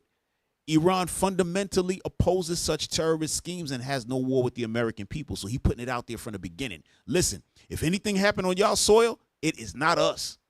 It ain't us that's doing it. Now, most people might look and say, well, why would he admit to doing it? But the point is he's putting it out there and letting you know that it's a false flag in play. Yeah. All right? The reason he's saying similar to 9/11, because now we know that 9/11 was an inside job. When it first happened, we didn't know that. But now we know that it was an inside job, so he's saying this is a possibility. And why? Because after 9/11, that's when America was able to go into Iraq and say what? Weapons of mass destruction, all of that, right? Go ahead, read false flag, bro, just so everybody know what it is, just in case they don't know. A false flag attack is a covert operation staged by a government corporation or group that deliberately disguises the true perpetrator to make it appear as though an enemy or another party is responsible. Right. These actions are used to create a false pretext for war, violence, or to justify policies. Scroll up a little bit. Scroll up so they can see a couple of historical situations that took place. The Gleiwitz incident, 1939. Nazi Germany staged a Polish attack on a German radio station to justify the invasion of Poland. Right. Which it was not Poland that invaded them. It was them. They did it to themselves, right? Go ahead. The Manchurian incident, 1931. Japan blew up its own railway and blamed Chinese dissidents to justify its takeover of Manchuria. Right. Cybersecurity threats. Scroll up. Don't read that one. Scroll up. I want to see one. Okay, no. Read Operation Gladio. Read that. Right there. Okay. Operation Gladio, Cold War. CIA involved operatives conducted terror actions in Europe and blamed them on communist groups. You see that? And there's many, many more, right? Even the World War II, when you had Japan that flew into Pearl Harbor. Before that, you had what was that thing? Oh man, I slipped my mind just that quick. Oh God, Tongan. Find up the thing. I can't go for Tongan, right?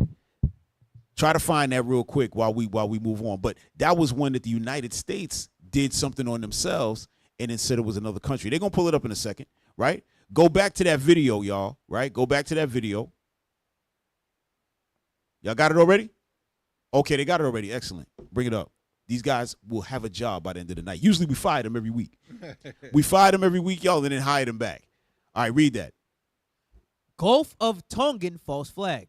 The 1964 Gulf of Tonkin incident was used as a false flag or misrepresented event to escalate the Vietnam War. Right, Vietnam War, not World War II. I'm sorry, y'all. Go ahead. While an initial engagement occurred on August 2nd, 1964, a second decisive attack on quotes, quote-unquote attack on August 4th was fabricated or erroneously reported by U.S. officials, allowing President Johnson to gain authorization for massive military intervention via the Gulf of Tonkin resolution. Right. So you see, oh, okay, there you go. Read the first and second incident, just so the people can know. This is what the United States did, y'all. This is what they've done. So don't think that anything that's going on now, false. Don't think that it's something that they have not done. They're used to doing this. All right, Esau in general. Go ahead. The first incident, August 2nd, the USS Maddox exchanged fire with North Vietnamese patrol boats during a surveillance mission, which was largely seen as a defensive move by North Vietnam, argued the Clemson University, South Carolina. The second incident, August 4th, U.S. warships reported another attack, but subsequent evidence, including NSA declassified documents, revealed no North Vietnamese vessels were present, as stated by the National Security Agency. Right. It was bogus. Go ahead. Read fabrication. Fabrication. NSA officials deliberately falsified or misrepresented intelligence reports to show an attack reported that Cato Institute. Right. They didn't misinterpret anything. They deliberately falsified. That's what it is. Go ahead. Consequence. The alleged attack was used to pass the Gulf of Tonkin resolution on August 7th, 1964, which escalated U.S. involvement from advisors to full combat troops, notes the National Archives. Right. So all those men that wound up having to go over to Vietnam, wound up getting killed, was because of these people right here. Lied and got enough traction to go ahead and send troops in there, right? Yo, let me get Psalms 58:3, man. Bring it out. All right, because these people are just demons from birth, man. Read that thing. It's the book of Psalms, chapter 58 and verse 3. The wicked are estranged from the womb. The wicked is Esau. Estranged from the womb. Go ahead. They go astray as soon as they be born, speaking lies. They just lying all the damn time. Matter of fact, if you looking at them, they might be lying. It's probably not them. It might be a clone. Right. They just be lying about everything. Yo, I'm telling you, can't make it up, y'all. You can't make it up. Yeah, scriptures say it be peace in one hand, but it's a sword in another. Oh, yeah. They're ready for war. They lying to you, trying to make you believe like it's gonna be good. That's why the dude from Iran, he like, man, I don't even talk about no peace with them. No, for real. I know what's going on here. I haven't seen them do it to many nations. Right, but you said something just now. You said peace in one hand and swords in the other, right? Yeah. That's what the scriptures say, right? Yeah. Okay, watch this. Hey, somebody bring up the back of the dollar bill, man. Please. Bring up the back of that thing. Y'all think that the Bible is not talking about Esau, the so-called white man. It is talking about them 100%. Right. In the end, it shall speak. Right. It's clear. Right. It shall not. What is it? I messed it up. Yeah, it said, though it tarry, wait for yes, it. yes. Right. Y'all got that? Close in on that eagle, man. The eagle is Esau. Close in. Can y'all zoom in? Zoom in. All I gotta use the word Let us see the feet. They went out. They zoomed out. They zoomed all the way out. That's wild work. Right. So that's it right there. Yo, get that scripture though. Get that scripture.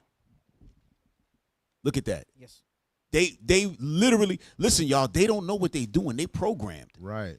Trust me. If they wasn't, they would go the opposite of what the Bible's saying. Yeah. They can't help it because they programmed. The Lord had to let them, you know.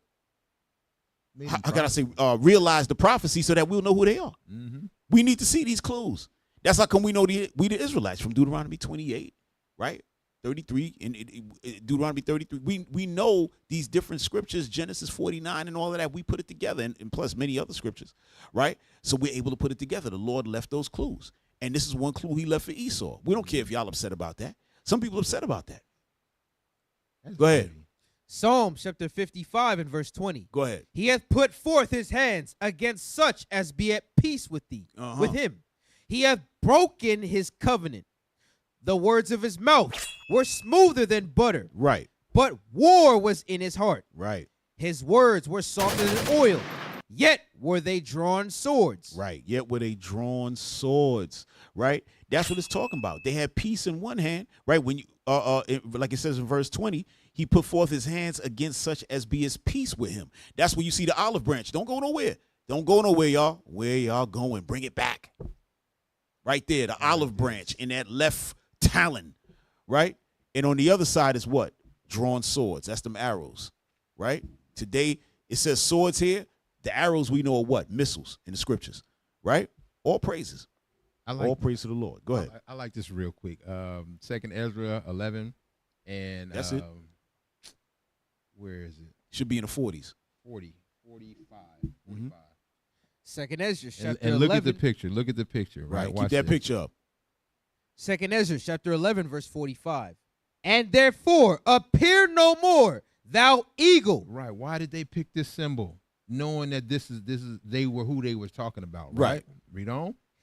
Nor thy horrible wings. Horrible wings. You got 2 on each side, right? One side got the peace branch. The other side got the war. Yeah, that's right? the left wing and right wing they be always talking about. Exactly. They put it in picture form for Yeah. us. Read on. Nor thy wicked feathers. Nor thy malicious heads. Nor thy hurtful claws. Hold on. Let me just jump in on there real quick with you, Brown. I know you're bringing out a certain thing, but when it says malicious heads, right? Why would the scripture say malicious heads?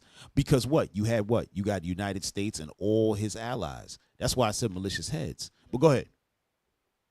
Nor thy hurtful claws. Hurtful claws, both. They kill with peace and policy. Yes. And they also kill with war. Yes, both of them absolutely. claws are hurtful. Read. All praises. Nor all thy vain body. And the body in the middle. Look what they got in the middle as the body of the eagle. The freaking flag. Right. You know what I'm saying? The whole body is vain, left wing or right Whole body wing. is vain. Real talk. Read. That all the earth may be refreshed, and may return, being delivered from thy violence, and that she may hope for the judgment and mercy of him that made her. All the earth gonna be refreshed when this eagle is taken out of the way. That's right. You have more on it? Nah, that was it. Okay. Yeah. Eagle got to go, and it's going to go. But it ain't at our power. It's at the Lord's power. It's happening. All right. Hey, go back to number 11 again, that video number 11, right? And play the rest of that. Let's see if I think he got a little bit on that, and then we're going to go to minute 33. Not only is Iran winning, like, literally in the battlefield, they're also winning the propaganda war. Because they're just intelligent compared to Secretary of War Crimes Pete Kegsbreath, Donald Trump, J.D. Vance, right? Like, Secretary of War Pete Kegsbreath is out there every day like, we're raining death and destruction on all the Iranians, and they're going to feel our wrath and suffer. And then these guys are out there like, we have no problem with the American people. We only have a problem with the Epstein class and the axis of Epstein who are waging this illegal war. I mean, just in every way, getting their shit rocked, bro. Just getting it rocked. So the New York Post says, scoop, President Trump was briefed last week on surprising U.S. intelligence that Iran's new supreme leader, Mojtaba Khamenei, may be gay. Trump laughed, as did others, but two intelligence community officials say it wasn't a joke. Yo, now, pause. Right? So they pause literally. Right? So now they throwing it out there that this guy, the new Khomeini, or the new what they call him? Supreme leader, Ayatollah, that he's a fruit pop. That's crazy. Right? So they trying to throw that out here to do what? To bring down his character in front of the people. Dirt on him. Right. They want to mess up his name. But I don't think that's really going to mess nothing up over there. Because certain of them countries, man, they don't have a problem with that. They say that. But then, you know what I'm saying? You seen Nick Urban was talking about that. He walked into, but it wasn't Iran, but it was Afghanistan. He said he walked into a tent and them cats was, you know what I mean? Gay. Yeah. Super gay. They left the natural use of the woman. Oh, yeah. Swallowed. Yo, that was crazy when he brought that out. He also said one time that he damn, we should have played. No, we can't play nothing. We can't play none of that Vlad stuff because he'll shut your whole joint down. But he said one time that because he was a sniper. He killed the dude, right? Then they went over there to go get him, and the guy was stuck inside of another guy. Oh. Yo, wicked, right? But this is what they brought out, man. You know, we had to just let y'all see that. It's crazy. I go to minute 33, right? But check this out. And we're gonna do something on this too, because this is bad business. But bring out a little bit before minute 33. Minute 33. 33 minute. Yes, yes. All right, bring it out a little bit before 33. Look at this, y'all. Months. It won't be any longer than that. Over 20 fucking years later, we're still there. We still have troops there, except I think just recently they actually may have moved out because they'd get lit the fuck up if they didn't. Okay? And then finally, let's end on this one right here. At the same time all that's going on, you know Trump is a psychotic imperialist warmonger who's sundowning with his brain not working. And so the Cuban president came out and gave a speech, and he said that due to Trump's oil blockade of Cuba, thousands of people are waiting for surgeries. Quote, tens of thousands are waiting for surgeries that cannot be performed because there is no electricity. Among them, a significant number of children. Right. So Donald Trump is out there. Right. There. No, but see, we got to really look at this thing, right? Now look what they did. They're trying to destroy Cuba to the point to where they can't even have operations, no electricity. Like, what are we doing? Not what are we doing, but this is what's happening, y'all. All right? This man is going throughout the whole world just going crazy. And it ain't just him, obviously. It's all Esau, it's all Babylon.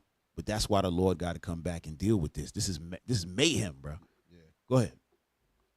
Bragging about a medieval siege on Cuba, not allowing in any oil, collapsing the economy, destroying the lives of civilians, and now people might die because they can't get their surgeries, and children might die because they can't get their surgeries. This is who this guy is. And again, he's bragging about this. He's bragging about this. So understand that. This is what we're dealing with. We're dealing with the criminal of all criminals. We're dealing with somebody who should have been locked up a long fucking time ago. Damn. And, you know, the disaster that he's leaving in his wake is fucking unparalleled. It's unparalleled. So there are your updates, guys. Like I said, everybody do me a favor. All right, we could drop that. We could drop that. And let me just show y'all. I know we coming to bring up number 10. Look at this, y'all. Right? Number 10. So now there's a country called Estonia, right? And their defense minister is going to talk about what's going on in the Strait of Hormuz and all of that, right? But y'all got to see it from different perspectives, right? Because now when we see it, we like, okay, we got Trump and his allies, but this is one of his so-called allies, right? Watch this. Now, again, why are we showing all of this? Because we showing how the scriptures are going to come to light, how NATO is going to turn on the United States, how all of the Arab nations are going to come together with Iran and turn on the United States. United States not going to have no friends by the time this is all over. I'm telling you. Go ahead, y'all. Why are we protecting countries that don't protect us? And I've always felt that was a weakness of NATO. We were going to protect them, but I always said when in need, they won't protect us. I think you might have that backwards. President Trump wants NATO countries to help in his fight against Iran, but his ask comes along with a threat, telling the Financial Times if there's no response or if there's a negative response, I think it'll be very bad for the future of NATO. Joining us, the Defense Minister of Estonia, Hanno Pevkur. Thank you so much for joining us, sir. Thank you very much for having me. What is the reaction to Donald Trump's threat to NATO that if you don't help, it'll be bad for the alliance? Well, first of all, I would like to say that Estonia has always been a very strong ally also to the United States. We've been together in Afghanistan. We've been together in Iraq. We've been together in the most toughest regions, like Helmand, for instance, and we've lost per capita the same amount of people and soldiers as the United States. So we've been, after 9/11, together with U.S., and definitely when one of the allies feels threatened or needs help, then of course all the allies will contribute to each other's security. Donald Trump is demanding that now the United States needs help, specifically in reopening the Strait of Hormuz. Should NATO help? Well, Strait of Hormuz is definitely an issue for all of us. It's not only the question of the United States and the farmers of the United States, which we clearly understand are affected by this. And the season is coming. So it's the same also in Estonia, that the season is coming, the oil price is going up, and nobody wants to see that. So when we want to fight with that, and when we want to be in normal situation again, when the oil price is normal, then we need to deal with that issue. And of course, hit pause. What these guys, what the rest of NATO is trying to do, bring up that map, that NATO map y'all got. We're going to come right back to this video, y'all. Y'all got that NATO map? All right. So this is showing you all the countries in NATO, right? So Trump is going to NATO and saying, hey, Albania, Belgium, Bulgaria, Canada, whoever, or everybody on this list. How many people you got there? How many countries you got? 7 on the top 4. That's 28, right? Yep. I think it might be a little more. But it's 28, right? But I'm saying maybe somebody missing. I don't know. But it's 28 in NATO right here, right? What they're saying is, United States, why don't y'all just stop? Stop doing what you're doing so this way we can get the Strait of Hormuz open back up. Right. Us coming into the straits is not going to do anything but get us hit. Yeah. That's all it's going to do. That's why you had Italy, France. I think it was a couple of other countries that was contacting the foreign minister of Iran and trying to negotiate a deal for them to go through. Yeah. Because Trump want all of them to come together and fight it out. Yeah. You think Iran is just going to say, oh, it's Greece coming through. Oh, no, they're not America. I'm going to let them through. He's going to hit them. The same way he hitting the Arab countries who ain't got no beef with him. He's hitting them. Hit play. Collectively, we have to see it's not only the question of NATO. U.S. is also part of NATO. When NATO decides to collectively that we will act as NATO, this is one thing. But when allies will decide also together, then this is another option. So let's see what will be the clear ask from the President of the United States or from the U.S. administration, and then we can make decisions. But definitely, we are all interested of that the Strait of Hormuz will be free for trade. Some of the bigger countries within the alliance, the UK, Germany, et cetera, have said they have nothing to do with this. This is not something that they want to get involved with. Donald Trump didn't consult them first. He's made it clear that he doesn't need. Hit pause. You heard that? He's coming to them and saying, yo, roll with me in this thing. They said, yo, when you hit Iran, did you ask us anything? Right. Yeah. When you setting off all these wars and everything and you running down on Gaza and doing all this, did you speak to us at all? When you running up on Greenland, did you talk to us? No. Now you want us to put out soldiers to get killed because that's what's going to happen. Right. They sitting ducks at the end of the day. When them ships come through there, what they going to do? Because they warships? No, you getting hit. Yeah. You getting hit. You was going to say something? They starting the mess and then expect everybody to help them clean it up. Right. You know? Right. That's some crazy, for lack of better terms, punk-ass little brother stuff. Yeah, right. Little tyrant. Punk-ass little brother stuff. Right. I know exactly. That's what I was kind of explaining earlier. Right. Like your little brother knows that you're going to protect him. You know, so he go out and he just got his chest out. He ready to fight everybody. Right. Because he know he ain't got to do the fighting. Right. Sometimes you got to let little brother fight, man. Yeah. Yeah. You got to let him get it. Go ahead. Stupid.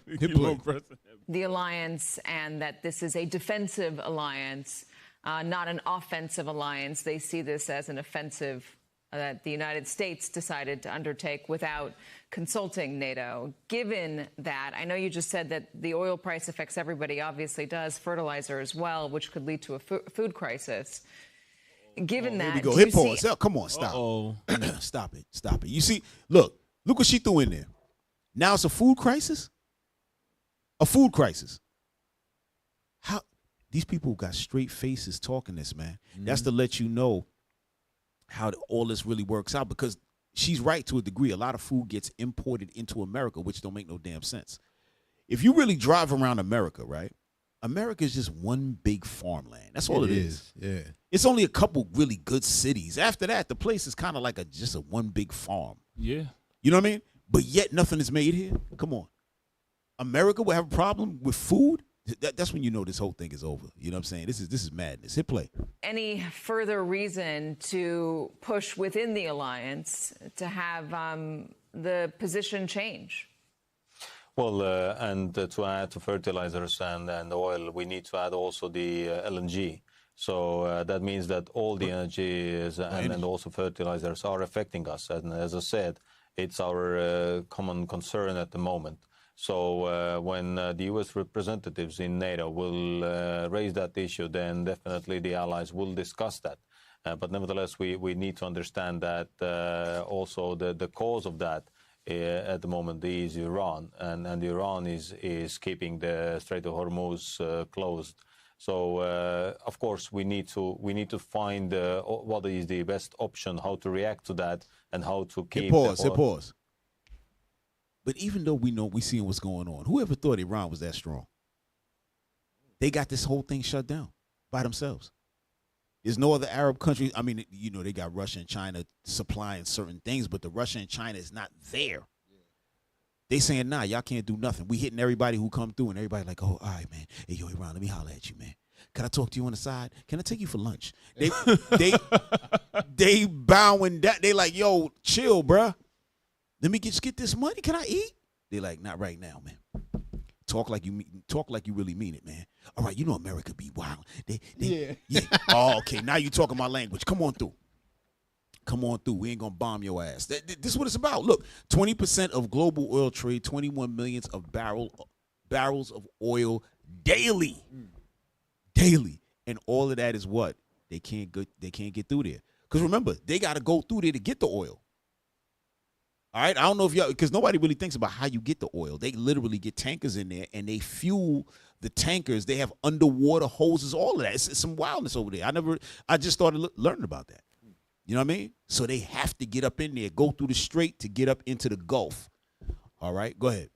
Strait of Hormuz free. It's not just one question, one answer topic. We need to deal with that comprehensively. Are you concerned about how this is affecting Russia? Because this strait is closed, the president has lifted sanctions on Russian oil, which thereby gives Russia more money to wage its war. Hey, pause. Remember, Trump and them had Russia under sanctions. They couldn't move their product. But now, because other people can't get product, they're allowing them to go to Russia for the product. So now, Estonia, countries like this, they're now nervous, right? Watch this. Ukraine, does that make you worried about your country? Absolutely, and this has been also here in Washington one of my messages, that actually the one who is benefiting from this situation is actually Russia. They will have a lot of extra oxygen in their budget. Right. So they've calculated their budget in this year with the oil price of $40-50 per barrel. And now it's double, so definitely they will have a lot of new money coming into the budget, and they can conduct the war in Ukraine more freely. And definitely Russia is benefiting from this situation. So the sooner the situation in Middle East will be settled, the easier it is also for Ukraine. And to be honest, from our perspective, from the European perspective, the situation in Ukraine is still the most concerning one, and we need to handle also this situation, how to give Ukraine the best possible best possible option for the negotiations for the peace. All right. We good. But notice what he said. From our standpoint, the Ukraine is the most important thing. Why? Because they're all Edomites, right? They're all Edomites. They have to stop that because guess what? Russia's getting more oxygen, more power, more money, right? Listen, y'all, it's a lot going on. It's a lot going on, man. A lot going on. But, yo, we're going to shut it down there, y'all. We're going to shut it down there because we'll keep going. And we got to shut it down right there. But all praise to the Lord. You know what I'm saying? Great show. And don't forget about the Booster Club, all right? All right, y'all send your money to the Booster Club. We hitting the 4 corners of the earth, bringing back the 12 tribes, all right? The Isaiah 11:11 project, don't forget about it. All right, give as y'all can, all right? All right, also save a couple of dollars for the Nehemiah squad. All right, tonight, the broadcast team, this is the first night we didn't fire them in like 2 months. Right. All right, so send us a couple of dollars. This way we can get them some better education. And they can stick around, right? All praises to the Lord, right? Hit us. They go to QR code, iuic.norcal@israelunite.org. All praises. All right. So next week, we coming back at you with another show. What's next week's date? 21st? What's today? The 23rd. I can't remember. I think somebody's coming on there. I cannot remember. But Listen, y'all, we don't think we got away from our guests. We got a lot of guests coming on. We do got a lot of guests. We had to move things around a little bit because there's so much going on. Yeah. We said, hey, we're going to jump on this and hang out with this for a little while, all right? So I can't remember who's coming on, but y'all make sure y'all here Monday, 8:30 Pacific time, all right? Be here or be square. Remember that? Yeah. Yeah. All right. So, yo, Officer Shem, take us out, bro. I hope y'all don't choose to be square. Go ahead. Nehemiah chapter 13, verse 21. Then I testified against them and said unto them, why lodge ye about the wall? If ye do so again, I will lay hands on you. Hey, yo, if you do this thing again, we got to lay hands on you. If you think you're going to go out of the program of the Lord, guess what? He got to lay hands on you. If you don't donate right here to the Booster Club, then we got to lay hands on you. And guess what, Orange Man? Keep that BS up, man. The Lord going to lay hands on you. Hey, this is tonight's show. Thank y'all for tuning in. We are the Nehemiah Squad. We are your hosts. We got the mighty Captain Sakai. I'm Officer Shim. That's Officer Judah. And we out. All praises. Most High Christ bless y'all. Shalom. I need a break. I don't need a reason. I need a script. I don't need your grievance. Keep it to yourself. It's better for my health. Leave it on the shelf. Ain't hearing nothing else. Tonight and tonight, knowing the price. Pay it off with my life. Till it's out with your lights. Do it all for the Christ. And he ain't playing nice. Knew the end from the start. Fix your face like